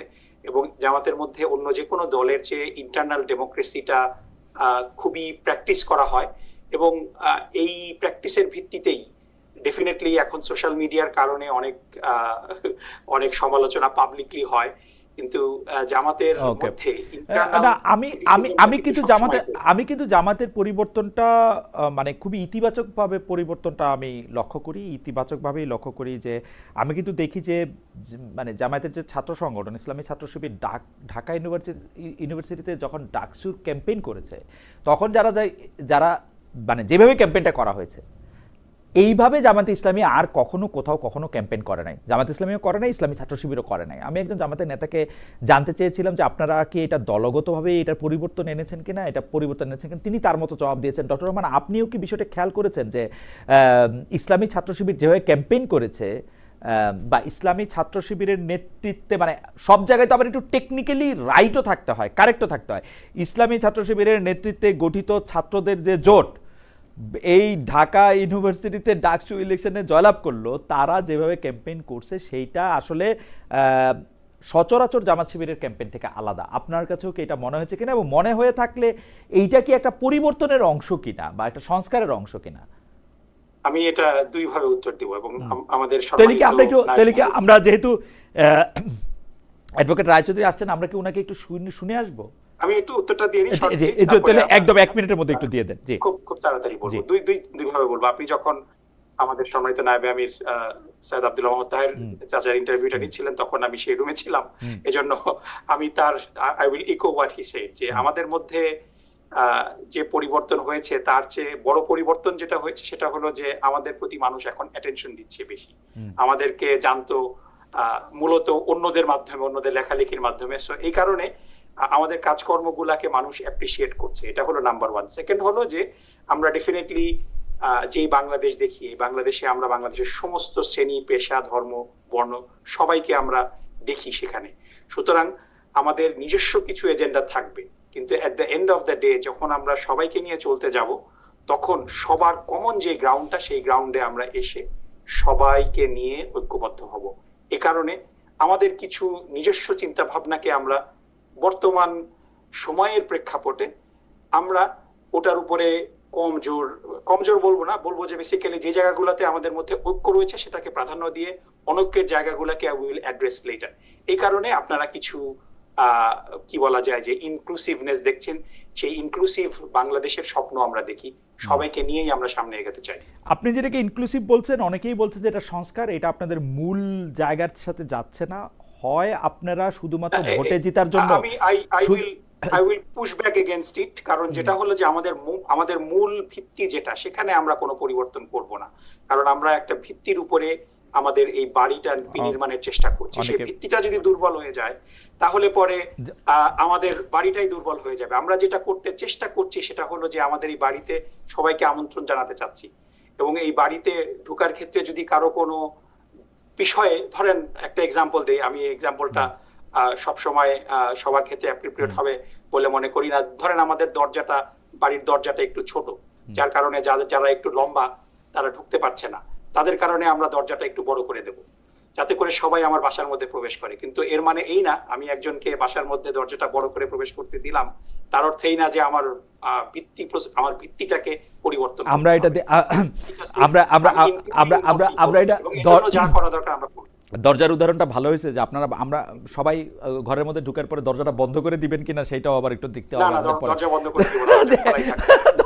আমি একটু অ্যাডভোকেট রায়চৌধুরীর কাছে যেতে চাই। তবে অ্যাডভোকেট রায়চৌধুরী, আপনি যদি একটু সংক্ষিপ্ত, আপনার লাইনটা সেটেল হয়েছে আমি আশা করি, যে মানে এটা টেস্ট করে এটা সেটেল করা হয়েছে। আমি সংক্ষেপে বলি যেটা আপনি বলছিলেন, যে বিএনপির পেটের ভিতর ডক্টর ইউনূস সাহেব ঢুকে যায়নি কিংবা পকেটে ঢোকেনি, সেটা ঢোকার কোনো সুযোগ নেই।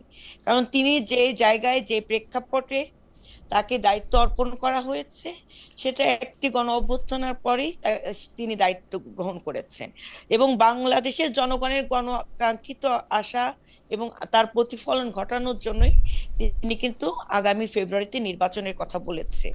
নির্বাচন মানুষের প্রত্যাশার জায়গা। নির্বাচনকে নিয়ে মানুষ 17 বছর ধরে মানে এই তার অধিকার ফিরে পাওয়ার জন্য যুদ্ধ করেছে, সংগ্রাম করেছে।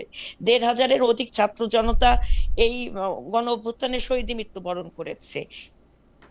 সেই জায়গা থেকে নির্বাচন অনিবার্য। তিনি তার সঠিক ট্র্যাকে আছে, এবং বিএনপি এবং সার্বিকভাবে তাকে সহযোগিতা করছেন, প্রত্যেকটি রাজনৈতিক দল সহযোগিতা করছে, কেউ কিন্তু অসহযোগিতা করছে না, আমরা দেখছি না। এবং সেই জায়গা থেকে বিএনপি না যতটুকু নির্বাচনের মাঠে আছে, তার থেকে বেশি নির্বাচনের মাঠে আছেন জামাত ইসলাম সহ অন্য রাজনৈতিক দল। তো সেই জায়গা থেকে তাদের কিন্তু কোনো ঘাটতি নাই। তারা কিন্তু জনগণের কাছে যে ভোট চাচ্ছে, তারা কিন্তু বলছে না জনগণকে আমরা পিয়ার চাই। তারা মিছিল মিটিং এ কিছু পিয়ারের আবদার তুলেন কিংবা অন্য কোনো কথা বলেন। তো সেই জায়গা থেকে এখন নির্বাচন গতানুগতিক ভাবে হবে, কারণ আপনি যদি একটা সিস্টেম পরিবর্তন করতে চান, সেই সিস্টেমটাও আপনাকে গণতান্ত্রিক ধারার মধ্যে দিয়ে পরিবর্তন করতে হবে। যেটা আপনার ফ্যাসিস্ট সরকার যেমন তেমন করে সংবিধানকে টেনে হিসড়ে ছিঁড়ে ফেলেছেন, বর্তমান সরকার দ্বারা কিন্তু সেটা সম্ভব নয়। তারা তাদের মতো করে সাজিয়েছেন, তাদের মতো করে বিচার বিভাগকে ব্যবহার করে সংবিধানকে কাটা ছেঁড়া করে তাদের মতো করে করেছেন। কিন্তু আগামী জাতীয় নির্বাচন জনগণের গতানুগতিক ধারার মতো করেই নির্বাচন হবে, এবং পরবর্তীতে যদি কোনো ভিন্ন অ্যাডভোকেট চিন্তা রায়চৌধুরী, কিংবা ভাবনা অ্যাডভোকেট থাকে, রায়চৌধুরী, সেটা- আমি বলে রাখি, বাংলাদেশে এবার যদি সাধারণ সংসদ নির্বাচনে পিয়ার পদ্ধতি আসলে অ্যাপ্লিকেবল হবে বলে আমি মনে করি না। কিন্তু যদি এটা অ্যাপ্লিকেবল হয়, তাহলে আপনারা এটাকে একদম যান জীবন পরাণ দিয়ে এটাতে বাধা দিতেছেন কেন? মানে এটাতে কি সমস্যা আপনাদের? এমনিতেও তো অবশ্যই। জনগণ আপনাদেরকে, আমি আপনাকে আমি বলি আপনারা ধরেন আপনি ঢাকা 1 আসন, রাইট? আপনার 3 আচ্ছা ধরেন ঢাকা ঢাকা 3, 3 আচ্ছা ঢাকা 3 আসন থেকে আপনি জনাব তারেক রহমানের মাধ্যমে মনোনীত হয়েই তো এখানে একটা ইলেকশন ক্যাম্পেইন করবেন। পিআরের মাধ্যমে আপনার নামটাই যদি উনি দিয়া রাখে, ধানে যদি একটা ভোট পড়ে, আপনার অসুবিধা কি? আপনার এটাতে কি প্রবলেম? ওইটাই তো গণতন্ত্র, ওইটাই তো স্বৈরতন্ত্র। কেন স্বৈরতন্ত্র? আমরা তো আর না না না, আমি আপনাকে বলি, জনগণ রায় দেবে, জনগণ তার রায় দেবে, তার জনপ্রতিনিধি নির্বাচন করবে, সেই জনপ্রতিনিধির সাথে তার তাহলে আপনারা আগে একটা প্রাইমারি করেন, আপনারা আগে একটা প্রাইমারি করেন আমেরিকার মতো, আপনারা আগে একটা প্রাইমারি করেন যে জনগণ আসলে আপনাকেই চাই কিনা। হ্যাঁ, ডেফিনেটলি প্রাইমারিও যদি করতে হয়, তার জন্য একটা স্বাভাবিক নির্বাচন হবে, তারপর আপনি প্রাইমারি টেস্ট খেলতে পারেন। এখন আর সুযোগ নাই। এখন 17 বছর পর জনগণ আমি কিন্তু এখন আর কোনো টেস্ট খেলার সুযোগ নাই। আমি কিন্তু আনফরচুনেটলি বুঝিও না জামাত কেন পিআর চায়, আমি এইটাও বুঝি না বিএনপি কেন পিআর চায় না। কারণ জামাতের পিআর চাওয়াটা আমার কাছে হাস্যকর মনে হয়, বিএনপির বাধা দেওয়াটা ডাবল হাস্যকর মনে হয়। না না, বিএনপি বাধা দিচ্ছে না, বিএনপি এটা অযৌক্তিক দাবি, এটা একটা রাজনৈতিক দল করছে যেটা জনগণের সাথে সম্পৃক্ত নাই, যে দাবির সাথে জনগণ পরিচিত নাই, সেই ব্যাপারগুলো বিএনপি তুলে ধরছে। বিএনপি বাধা দিবে কেন? কিন্তু অ্যাডভোকেট রায়চৌধুরী, গণতান্ত্রিক চর্চা করতে পারে। অ্যাডভোকেট রায়চৌধুরী, আসেন আমরা একদম সত্যিকারের অবস্থাটা দেখি। আপনি আসলে ঢাকা 3 আসনে যদি আপনার নেতা চান, বেগম খালেদা জিয়া যান, যদি তারেক রহমান চান, আপনি এমনিতেও এমপি পদের মনোনয়ন পাবেন। যদি আপনার পিআর ছাড়াও আপনি নির্বাচন হয়, আপনি এখান থেকে এমপি হবেন যদি জনগণ আপনার চায়। যদি পিআর সহ হয় তাহলেও আপনি এমপি হবেন যদি জনগণ চায়। আমি আপনার বাধা দেওয়ার হিসাবটা বুঝি না, মানে জনগণ বাধা দেয়। আমি এই জায়গাটা ক্লিয়ার করি, বলেন তো। পিআর পদ্ধতিতে ধরেন আপনার 300 আসনে বিএনপি পেল 200, এই 200 জনগণ নির্বাচন করলো না, জনগণ তার জনপ্রতিনিধি নির্বাচন করলো না। জনগণ কাকে ভোট দেবে? জনগণ ব্যক্তিকে দেখবে, মার্কা দেখবে। না না না, শোনেন, গণতান্ত্রিক ধারায় বাংলাদেশের জনগণ এখন তার জন্য প্রস্তুত নয়, এবং বিএনপি বিশ্বাস করে জনগণের মতের বাইরে, চিন্তা ভাবনার বাইরে নতুন কোন সিস্টেম দিয়ে তারেক রহমান সাহেবের হাতে সর্বময় ক্ষমতা চলে আসবেন, তারপরেও তিনি সেই ক্ষমতার স্বাদ নিতে চান না। গণতন্ত্রের নেতা, এটাই হচ্ছে গণতন্ত্রের নেতা। অ্যাডভোকেট রায়চৌধুরী, আপনার কাছ থেকে আমি এই ব্যাপারটাতে আমি একমত। আমি কুইক আমার অ্যাডভোকেট রায়চৌধুরী যা বললেন, আমি একটু ডক্টর রহমানের কাছ থেকে এই ব্যাপারটা থেকে 1 মিনিট আমি শুনতে চাই। আমি কিন্তু দেখতেছি যে জামাত সর্বক্ষেত্রে বিকেন্দ্রীকরণের কথা বলতেছে, কিন্তু প্র্যাকটিক্যালি পিআরের মাধ্যমে এটা প্রেসিডেন্সিয়াল ইলেকশনের দিকে ঠেলে দিতেছে, এবং এক লোকের কাছে তার সমস্ত কথা, মানে ওইখানে ঢাকা 3-এর অ্যাডভোকেট নিপুণ রায়চৌধুরী এমপি হবে না খালেদ মহিউদ্দিন এমপি হবে, এটা হচ্ছে জনাব তারেক রহমানের ডিসক্রিশন।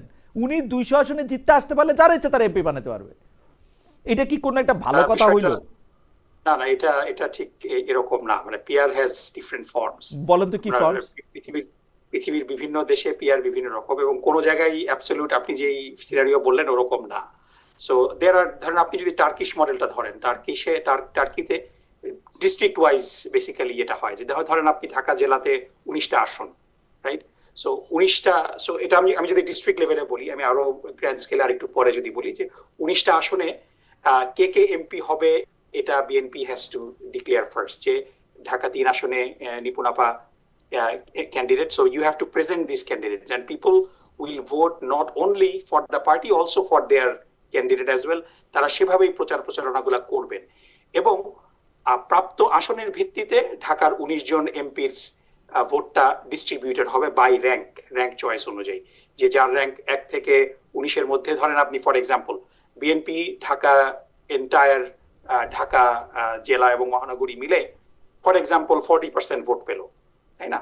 সো 19-এর 40% বেসিক্যালি যেটা হয়, সো 19-এর 40% হলো আপনার অলমোস্ট 8টা, হ্যাঁ 8টা ধরেন, সো 8টা, so BNP will get the top 8, এবং তার মধ্যে একটা থ্রেশহোল্ড থাকবে যে আপনি টপ 8 আর বটম 8 এর মধ্যে কি তফাৎ? না না, আমি বলছি যে আপনি মানে এটা একটা সিনারিও, এটাই যে সিনারিও সেটা না। না না ভাই, আমি বলি, আমি জার্মানিতে 5.5 বছর ছিলাম, জার্মানিতে পেয়ার সিস্টেম আছে।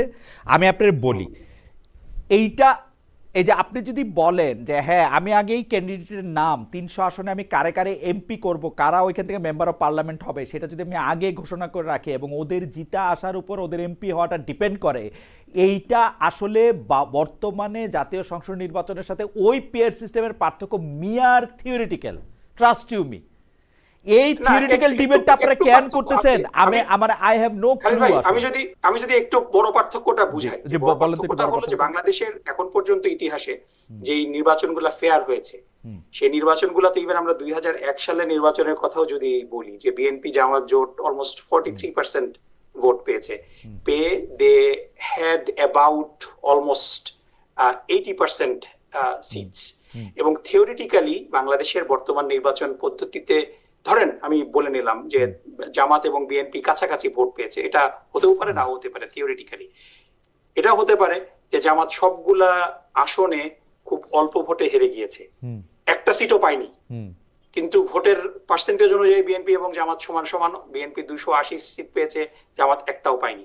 এটা কিন্তু আচ্ছা, এইবার আমি বুঝতে পারছি, মানে ঘটনা হইতেছে হচ্ছে যে আপনারা বুঝতে পারতেছেন যে আপনারা 300 আসনে খুব কাছাকাছি ভোটে গিয়ে হারবেন, কিন্তু তার ফলে আপনারা বিএনপির 280 সিটের বিপক্ষে বিএনপি এখন তেলে পাবে 170, আপনারা পাবেন 120, এরকম একটা অঙ্ক করতেছেন আপনারা। না থিওরিটিক্যালি আমি বলছি, না আমি এতক্ষণে থিওরিটা বুঝছি, কারণ হচ্ছে কি 2001 সালে আওয়ামী লীগও মেলা পার্সেন্টেজ ভোট পাইছিল, কিন্তু সিট পাইছে হলো 30টা 32টা, ওইটা পাওয়া উচিত হবে না। সাধারণ জনগণের প্রতি ফেয়ার না, যে আপনি একটা দল খুবই ফেয়ার।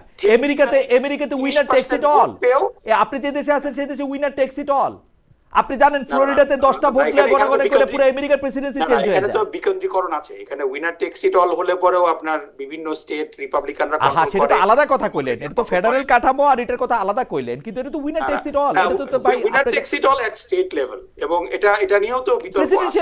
প্রেসিডেন্সিয়াল লেভেল আমি হিসাব করে দেই আপনার কাছে ফ্লোরিডা চলে গেলে, এখন ফ্লোরিডাতে ধরেন আপনার 10 ভোটের ব্যবধানে ফ্লোরিডা নির্বাচিত হয়েছে, ধরেন ফ্লোরিডাতে ইলেকট্রাল কলেজ আছে 40-45টা, ওই 45টা যার কাছে যাবে সে প্রেসিডেন্ট হবে।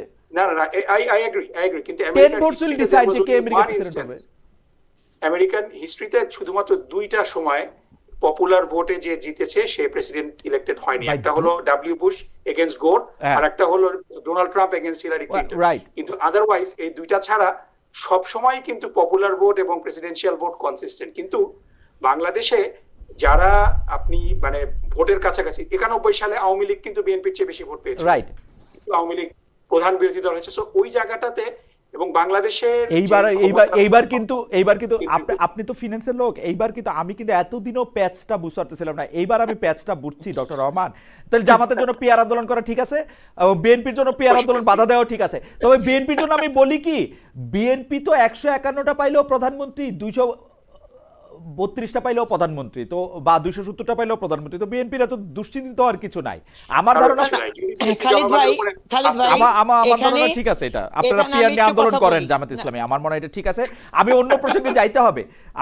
আমার প্রসঙ্গটা হচ্ছে যে ডক্টর মোহাম্মদ ইউনূস, এইটা আমি ডক্টর রহমানের দিয়ে শুরু করি। ডক্টর রহমানের দিয়ে শুরু করে আমি একটু অ্যাডভোকেট রায়চৌধুরীর নাম। ডক্টর ইউনূস বিদেশি সাংবাদিকদের দেওয়া সর্বশেষ সাক্ষাৎকারে বলেছেন আওয়ামী লীগের স্থগিতদের স্থায়ী নয়, যে কোনো সময় প্রত্যাহার হতে পারে। এর সঙ্গে একমত কিনা? ডক্টর ইউনূসের বক্তব্য এমন কিনা যে বিদেশিদের বুঝানো যে আওয়ামী লীগের প্রতি তিনি সহানুভূতিশীল। আবার দেশে বিএনপি জামায়াত এনসিপিকে কিন্তু তিনি বলে রেখেছেন যে আওয়ামী লীগকে কোনো ছাড় দেওয়া হবে না। সাক্ষাৎকারে আওয়ামী লীগ নিয়ে এক ধরনের বক্তব্য একটা ডিপ্লোম্যাটিক টক কিনা? মানে ডক্টর মোহাম্মদ ইউনূস তো নানা জায়গায় নানা রকম কথা বলেন, বিদেশে গিয়ে এক ধরনের সাক্ষাৎকারে বলেন যে আওয়ামী লীগকে নিষিদ্ধ করা হবে না, দেশে এসে আবার নিষিদ্ধ করেন।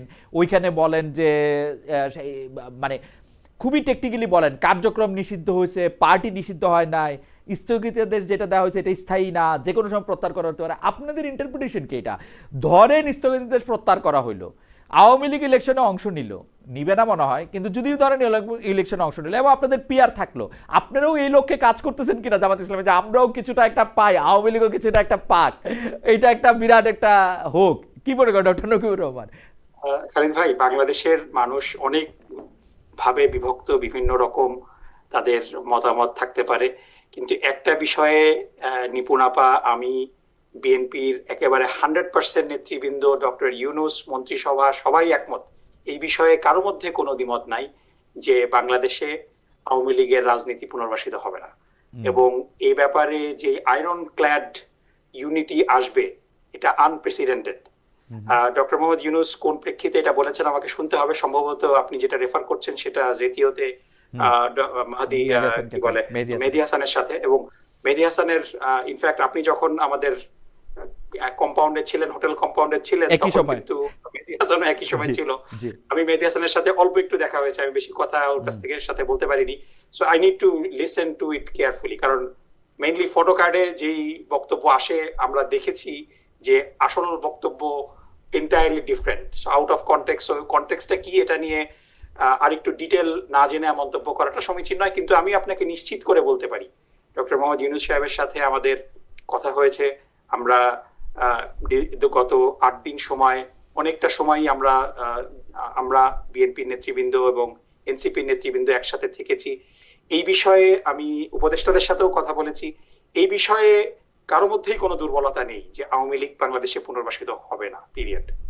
ওকে, আওয়ামী লীগ পুনর্বাসিত হবে না সেটা আপনি যেভাবে পিরিয়ড দিচ্ছেন, আমি আগে ডক্টর ইউনূসের কথা আপনাকে বলি যে আওয়ামী লীগকে নিষিদ্ধ করা, অমর্ত্য সেনের একটা বক্তব্য ধরে মেহেদী হাসান জানতে চেয়েছিলেন যে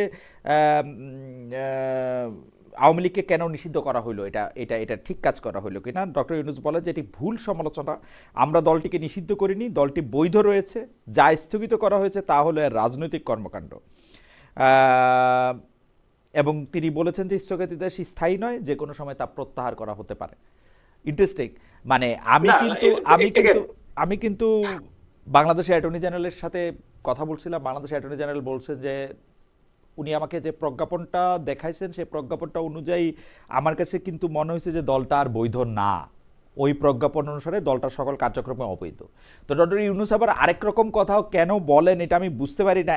এক, দুই হচ্ছে আপনি যতটা জোর দিয়ে আপনি বলতেছেন যে আওয়ামী লীগের রাজনীতিতে বাংলাদেশে আর প্রতিষ্ঠিত হবে না, এইটা আমার মনে হয় যে এটা আমরা কালের উপর ছেড়ে দেই। কারণ আমরা কিন্তু অনেকেই ভাবছিলাম যে 1971 সালের গণহত্যার সমর্থনকারী হিসেবে জামায়াতে ইসলামীর রাজনীতিও বাংলাদেশে কোনোদিন প্রতিষ্ঠিত হবে না, কোনোদিন প্রতিষ্ঠিত হবে না। জামায়াতে ইসলামীকে কখনো বাংলাদেশের মানুষজন গ্রহণ করবে না, কিন্তু জামায়াতে ইসলামী কিন্তু বাংলাদেশের মানুষ গ্রহণ করছে না। এটা ভুল কম্পারিজন, কারণ জামাত ইসলামী তো গণহত্যার সাথে সম্পৃক্ত না। একদম সম্পৃক্ত। জামাতে ইসলামী সেই সময় পাকিস্তানি আর্মির সাথে, পাকিস্তানি আর্মিকে সমর্থন করে বক্তব্য দিয়েছে জামাতে ইসলামী। ভাই, আদালত সেটা প্রমাণ করতে ব্যর্থ হয়েছে। জামাত নেতৃবৃন্দ ইনক্লুডিং আমার আব্বাকে একেবারে বিচারিক হত্যাকাণ্ডের মাধ্যমে খুন করেছে। সুতরাং এখানে শেখ হাসিনা ফোনে অর্ডার দিচ্ছে গণহত্যার, আপনি এ ধরনের কোনো এভিডেন্স, তো জামাত তো সেখানে 71-এ ক্ষমতায়ও ছিল না।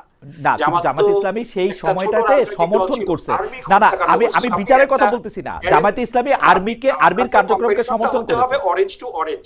জি। সো এখানে গণহত্যার নির্দেশদাতা, গণহত্যার এক্সিকিউটরদের সাথে আপনি যাদেরকে 54 বছর ধরে একটা প্রোপাগান্ডার মাধ্যমে তাদেরকে কি বলা যায় আদার করে রাখা হয়েছে, এই কম্পারিজন তো ভ্যালিড না। আমি আপনাকে মানে এগেন আই টেক এ ক্যাভিয়াট যে বাংলাদেশে আওয়ামী লীগের রাজনীতি পুনর্বাসিত হতে পারে শুধু একটা উপায়ে, যদি আওয়ামী লীগের সাধারণ নেতাকর্মী যারা অপরাধের সাথে জড়িত না তাদেরকেও আপনার ভুয়া বিচারের মাধ্যমে এরকম জুলুম করা হয়, তাহলে পরে সাধারণ মানুষের সেই সিম্প্যাথি তারা পাবে। আপনার কাছে কি কিন্তু মনে হয় না, ডক্টর নকিবুর অন্য প্রসঙ্গে আসে, আপনার কাছে কি মনে হয় না, আপনার কাছে কি মনে হয় না যে আওয়ামী লীগের পুনর্বাসনের কোনো সুযোগ আমি দেখি ডক্টর না। নকিবুর রহমান, আপনার কাছে কি মনে হয় না যে আওয়ামী লীগের অনেক সাধারণ নেতাকর্মী যারা বিভিন্ন ধরনের অপকর্মের সাথে জড়িত নন, তারাও আসলে এখন বিভিন্ন মামলা মোকদ্দমা শাস্তির সম্মুখীন হচ্ছেন?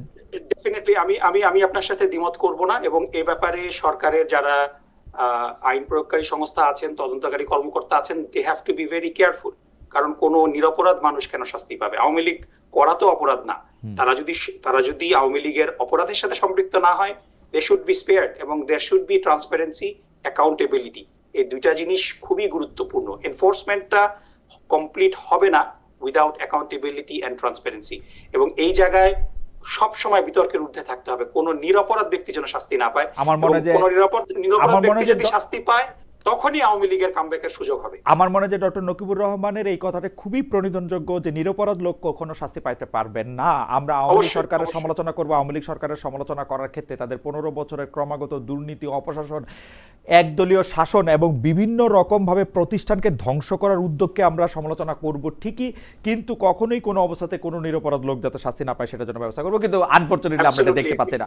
আর কিন্তু ডক্টর নকিবুর রহমানের আহ্বান যদি এটা কেউ শুনে থাকেন তাহলে নিশ্চয়ই এটা দেখবেন। একজন দর্শক, আমার আজকে খুব খুশি লেগেছে যে একজন দর্শক বলেছেন যে আমাকে জামায়াতের আমির করা যায় কিনা তিনি ভেবে দেখতে বলেছেন। ডক্টর নাকিবুর রহমান, আপনার জন্য এটা একটু পড়ে শুনলাম। আজকে একই দিনে আমি আওয়ামী লীগের সভানেত্রী এবং জামায়াতের আমির হওয়ার প্রস্তাব পেয়েছি, বিএনপির পক্ষ থেকে কিছু পাইনি। ডক্টর অ্যাডভোকেট নিপুণ রায় চৌধুরী, আপনিও নিশ্চয়ই বিষয়টা দেখবেন। আমি প্রশ্নে ফিরে আসি। প্রশ্নটা হচ্ছে যে আওয়ামী লীগ কে আসলে পুরোপুরি মানে আমি স্থগিততে স্থায়ী নয়, যে কোনো সময় তা প্রত্যাহার করা হতে পারে, এর সঙ্গে আপনি একমত কিনা? ডক্টর ইউনূস এই ভাষণ আসলে শুধু দেয়ার জন্য দিয়েছেন কিনা, বিএনপির এটা নিয়ে আসলে কি মতামত?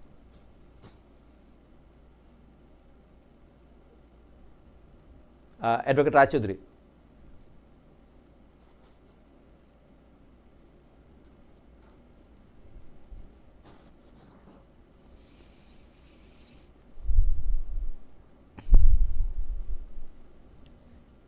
আচ্ছা, অ্যাডভোকেট নিপুণ রায় চৌধুরী, আমি প্রশ্ন করেছিলাম ডক্টর ইউনূস বিদেশি সাংবাদিকদের দেওয়া সর্বশেষ সাক্ষাৎকারে বলেছিলেন।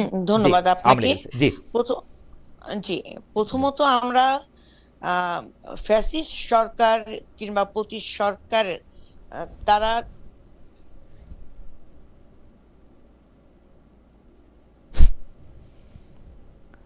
নিপুণ রায় চৌধুরীর ইন্টারনেট তো।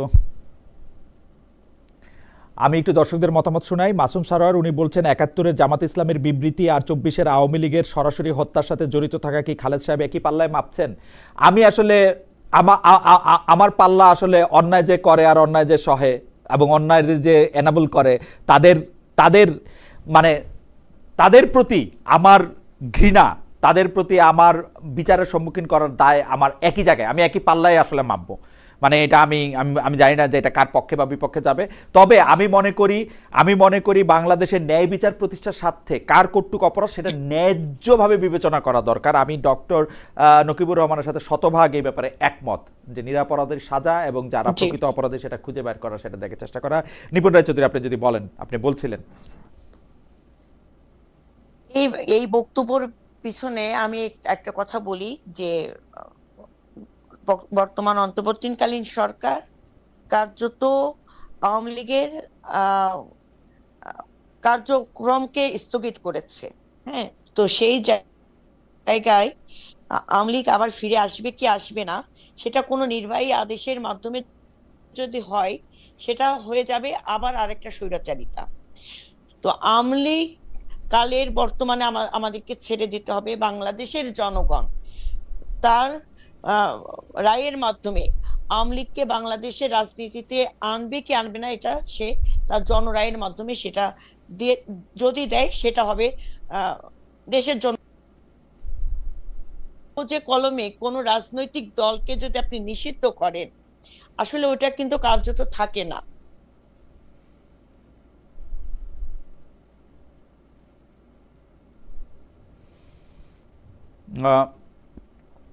অ্যাডভোকেট রায়চৌধুরী ফিরে আসলে আমি একটু প্রশ্ন করতাম যে এটা কি আপনার নেটওয়ার্ক কি খারাপ, নাকি ওই এলাকার নেটওয়ার্ক খারাপ, নাকি আমাদের প্রডিউসারের নেটওয়ার্ক খারাপ, মানে এটা কি মানে মোবাইল নেটওয়ার্কও কাজ করে না, মানে এটা এটা এটা এটা এটা এটা কীরকম ঢাকার এত কাছাকাছি? আমার মনে হয় যে উনি যখন নির্বাচন করবেন এইটাও একটা প্রধান আলোচ্য বিষয় হতে পারে যে নেট একটা ভালো হওয়ার জন্য। ডক্টর নকিবুর রহমান, আমরা আমি শেষ করি জি যে এখানে একটু নেটওয়ার্কের খুব প্রবলেম করছে। জি, আপনি নির্বাচিত হলে এইটা আগে ঠিক করেন, বলতে আমরা আশা করব। জি, আমরা যেটা বলছি যে বাংলাদেশের জনগণ নির্ধারণ করবে, ডিসাইড করবে আওয়ামী লীগ রাজনীতিতে ফিরে আসবে কি ফিরে আসবে না, এবং বাংলাদেশের জনগণ কিন্তু সেটা রায় দিয়েছে। এবং বাংলাদেশের রাজনীতিতে ফিরে আসার কোন সুযোগ এখন কিন্তু আওয়ামী লীগের আর নাই, সেই পথ তারা রাখে নাই। এক নাম্বার, এটা জনগণের হৃদয় থেকে উঠে গিয়েছে। এবং আমি ভাইয়ের সাথে একমত যে নিরপরাধ কোনো ব্যক্তি যেন মানে আপনার মিথ্যা মামলা কিংবা অভিযুক্ত হয়ে তাকে যেন নির্যাতন ভোগ করতে না হয়। সবচেয়ে বেশি মামলা দিছে বিএনপি, জামাত ইসলামী কিন্তু কম মামলা দিছে মানুষের নামে, সেটা সবচেয়ে বেশি মামলা দিছে বিএনপি, ভুয়া মামলা। ভাই, সবচেয়ে বেশি মামলা দিয়েছে বিএনপি সেটা না, মামলাগুলো তো থানায় হয়েছে, এবং থানায় যখন থানায় কার ঘাড়ে কয়টা মাথা, কার ঘাড়ে কয়টা মাথা, থানা বিবেচনা করা কার ঘাড়ে কয়টা মাথা, ঠিক আছে? কেন বিএনপি কি এখন ক্ষমতায় আছে? ও সুপার ক্ষমতা। আমি বাংলাদেশের একজন উপদেষ্টা যারা মাহফুজ আলমকে কোট করি যে বাংলাদেশের বিএনপি ক্ষমতায় নাই, বিএনপি ক্ষমতায় নাই, বিএনপি ক্ষমতায় আছে, বিএনপি ক্ষমতায় নাই, এবং বিএনপি কোনোভাবে কোনো সাংবিধানিক প্রতিষ্ঠানকে বিএনপি তার আঙুলের ইশারায় নাড়াচ্ছে না, বরং বিএনপি অনেক জায়গায় ন্যায় বিচারটা পাচ্ছে না। ওসি এসপি এবং অনেক জায়গা হচ্ছে না, শুধু বিএনপি না, ওসি এসপি ডিসি এবং ইউনিয়ন পরিষদের মানে টিএনও বা উপজেলা নির্বাহী অফিসার যাদেরকে আমরা বলি তাদেরকে প্রভাবিত করতেছে সাংবিধানিক পোস্টে না হইলেও। না না না, কখনোই না, কখনোই না। আপনি সরকারের একজন উপদেষ্টা বলছেন, যারা মাহফুজ আলম বলছেন যে 10% করতেছে সরকারে, 70% করতেছে বিএনপি, 30% জামাত। সরকারের অনেক উপদেষ্টা তাদের মন করা অনেক কথা বলছে, তার কথার বিপরীতেও বিএনপি কিন্তু গণমানুষের অধিকার এবং গণতন্ত্র পূর্ণ প্রতিষ্ঠার জন্য পায়ে পায়ে কিন্তু ঝগড়া বাঁধাচ্ছে না। আমাদের যে মূল লক্ষ্য হচ্ছে কোনো যেটাই হোক না কেন নির্বাহী আদেশের মাধ্যমে না, মামলা চলমান, ট্রাইব্যুনালে মামলা হচ্ছে, এবং প্রমাণ কিন্তু আছে। গণহত্যাকারী কারা, কারা নির্দেশ দিয়েছে, কাদের নির্দেশে সাংবিধানিক প্রতিষ্ঠানগুলো দুর্বল হয়েছে, রাষ্ট্র কাঠামো ভেঙে গিয়েছে, কাদের নির্দেশে ১৫০০-এর অধিক ছাত্র জনতা শহীদ মৃত্যুবরণ করেছে, কাদের নির্দেশে বিভিন্ন রাজনৈতিক দলের নেতাকর্মীরা নির্যাতন, নিপীড়ন, গুম খুনের শিকার হয়েছে, তাদের বিচার বাংলাদেশের মাতৃতে গতানুগতিক আইনের প্রক্রিয়ার মাধ্যমে হবে। তো কাগজে কলমে নিষিদ্ধের মাধ্যমে যদি আপনি করতে যান, ৫ আগস্টের আগে জামাত ইসলামকে নিষিদ্ধ করেছে, বেড়েছে, হয়েছে, হয় নাই, যেটা কখনোই হয় না সেটা কাগজে কলমে করা যায়। হাসিনা কাগজে কলমে বাংলা, আবার সরকারের সাথে একসাথে কাঁধে কাঁধ মিলে দেশটাকে গণতন্ত্রের ধারাকে পূর্ণ প্রতিষ্ঠার জন্য আমাদের কাজ করতে হবে। খালিদ মহিউদ্দিন ভাই, আপনাকে অসংখ্য ধন্যবাদ, কিন্তু আমার মনে হয় আপনাদেরও আন্তরিকতাও খুব দরকার। মানুষের রাষ্ট্র জনগণের হাতে ফিরে দেওয়ার জন্য। রাইট, আমাদের আন্তরিকতার তো পরিচয় আমরা সবসময় রাখতেছি। আপনার খারাপ ইন্টারনেট সত্ত্বেও আমাদের কারোর কোনো আমরা আপনাকে শোনার জন্য অনেক চেষ্টা করে যাচ্ছি। আমাদের কারোর কোনো আয়োজনে যেন আমাদের এই পথে বাধা না হয়। না, অনেক ধন্যবাদ অ্যাডভোকেট আমাদের রায়চৌধুরী। কারোর কোনো আয়োজনে যেন রাইট, অ্যাডভোকেট রায়চৌধুরী, আমাদের এই আপনাকে অনেক গণতন্ত্রের বাধা অনেক যেন অনেক ধন্যবাদ। যেন ক্ষতিগ্রস্ত না হয়। অনেক ধন্যবাদ। আমি শেষ প্রশ্ন আমি ডক্টর নকিবুর রহমানকে করতে চাই, যে ডক্টর নকিবুর রহমান, আমি আপনার একটা আমাদের অতি প্রিয় সৈয়দ আব্দুল্লাহ ডক্টর তাহেরের একটা বক্তব্য নিয়ে যে আলোচনা হইতেছে, এবং একটা মানে পত্রিকা এরকম শিরোনাম করছে, যে পত্রিকা লিখছে এরকম, দৈনিক ইনকিলাব, যে 12 কোটি ভোটার যখন ভোট দেওয়ার জন্য মুখিয়ে, তখন জামায়াতের নেতা বাংলাদেশ আক্রমণের জন্য ভারতকে উস্কানি দিচ্ছেন। আসলে যে বক্তব্য নিয়ে কথা হচ্ছিল সেটা হচ্ছে আমাদের কমপক্ষে 50 লাখ যুবক ভারতের বিরুদ্ধে স্বাধীনতার যুদ্ধ করবে। আপনি এই বক্তব্যটাকে আসলে কীভাবে দেখেন, আপনি যদি একটু সংক্ষেপে বলতেন, বিকজ আপনি এবং ডক্টর তাহিরি আসলে জামাতের প্রতিনিধি ছিলেন, এই পুরো প্রক্রিয়াটার মধ্যে পুরোটা দেখছেন আর কি। না, এটা খুব দুর্ভাগ্যজনক যে অপসাংবাদিকতার চরম একটা উদাহরণ ইনকিলাব রেখেছে বিগত দিনগুলোতে স্বৈরাচারের দোসর হিসাবে, এবং বাহাউদ্দিন সাহেব যিনি শেখ হাসিনার খুব আস্থাভাজন ছিলেন, তারা তাদের এই ফ্যাসিবাদ পুনর্বাসনের প্রজেক্টের অংশ হিসেবে এই কাজগুলো করে যাচ্ছেন। He never shed anything even remotely close to that. একটা রেটরিক ছিল, যে কারণে আমরা এটা দেখি যে বাংলাদেশে, এবং মানে এই প্রচারণাটা বাংলাদেশে এখন চলছে যে জামাত পপুলার হচ্ছে, জামাতের ব্যাপারে মানুষের আস্থা আসছে, কিন্তু কিছু কিছু ভয় দেখানো হয়। যে এই যে আপনি যেরকম একদম শুরুতে এই শরিয়া আইন নিয়ে প্রশ্ন করলেন, এটা আমি আপনাকে সিঙ্গেল আউট করছি না, আমি বলছি যে it's part of broader rhetoric, যে একটা ভয় দেখানো যে একটা অন্ধকার যুগে ফিরে যাবে জামাত ক্ষমতায় আসলে। জামাত ক্ষমতায় আসলে আমেরিকা জামাতকে আক্রমণ করে বসবে, ভারত বাংলাদেশের ভিতরে ঢুকে যাবে, এরকম বিভিন্ন ভয় ভীতি দেখিয়ে কিন্তু মানুষকে বলা হয় যে হ্যাঁ জামাত ঠিক আছে, আসলে দুর্নীতি বন্ধ হবে, কিন্তু এই সমস্ত যে অসুবিধা ক্রিয়েট হবে এগুলা নিয়ে কি করবা। এই ধরনের রেটরিক কিন্তু বাজারে চালু আছে। এই ধরনের এরকম রেটরিকের জবাব হিসাবে জনাব সৈয়দ আব্দুল্লাহ মোহাম্মদ তাহের সাহেব কিছু বক্তব্য রেখেছিলেন, এবং এটাকে টুইস্ট করে ইনকিলাব মানে টুইস্টটা কোন জায়গায়, মানে উনি কি বলেন না যে 50 লাখ লোক ভারতের বিরুদ্ধে স্বাধীনতার যুদ্ধ করে? again এটা মানে it was a rhetoric, এবং আপনি রাজনৈতিক বক্তারা যখন একটা, আপনি নিউ ইয়র্কে বহুদিন ধরে আছেন, আপনি জানেন যে আমাদের এই অ্যাস্টোরিয়াতে যেই রিসেপশনটা হয়েছে, ইটস আনপ্রেসিডেন্টেড। এত বড় রিসেপশন কিন্তু আমি নিউ ইয়র্কে এরকম বড় রিসেপশন হয়েছে অন্য কোনো রাজনৈতিক নেতৃবৃন্দের আমরা দেখিনি। সো এই ধরনের একটা বড় সমাবেশে কিছু রেটরিক ইউজড হয় রাজনৈতিক বক্তারা। সো এটাকে যদি আপনি আসলে অনেক বড়, আর আসলে অনেক বড় জায়গা থেকে করে যদি আপনি শুধু মানে ভার্বেটাম বলেন, এটা ডেফিনেটলি না, বাট মোটা দাগে তিনি এইটাকে ডিসপ্লে করেছেন, এই ভীতিগুলোকে ডিসপ্লে করেছেন যে আমরা বাংলাদেশে আসলে বাংলাদেশ অন্ধকার যুগে চলে যাবে না, আমরা বাংলাদেশে আসলে আমেরিকা আমাদেরকে স্যাংশন দিয়ে একেবারে একঘরে করে রাখবে না, আমরা বাংলাদেশে আসলে যদি ভারত আমাদের উপরে আক্রমণ করে এটাও আমরা মোকাবেলা করতে পারবো। এই ধরনের জায়গা থেকে তিনি কথাটা বলেছেন। সো এইটাকে একেবারে মানে টেক্সট বাই টেক্সট রেটরিক গুলাকে সামনে নিয়ে মিথ্যা প্রচারণা করা।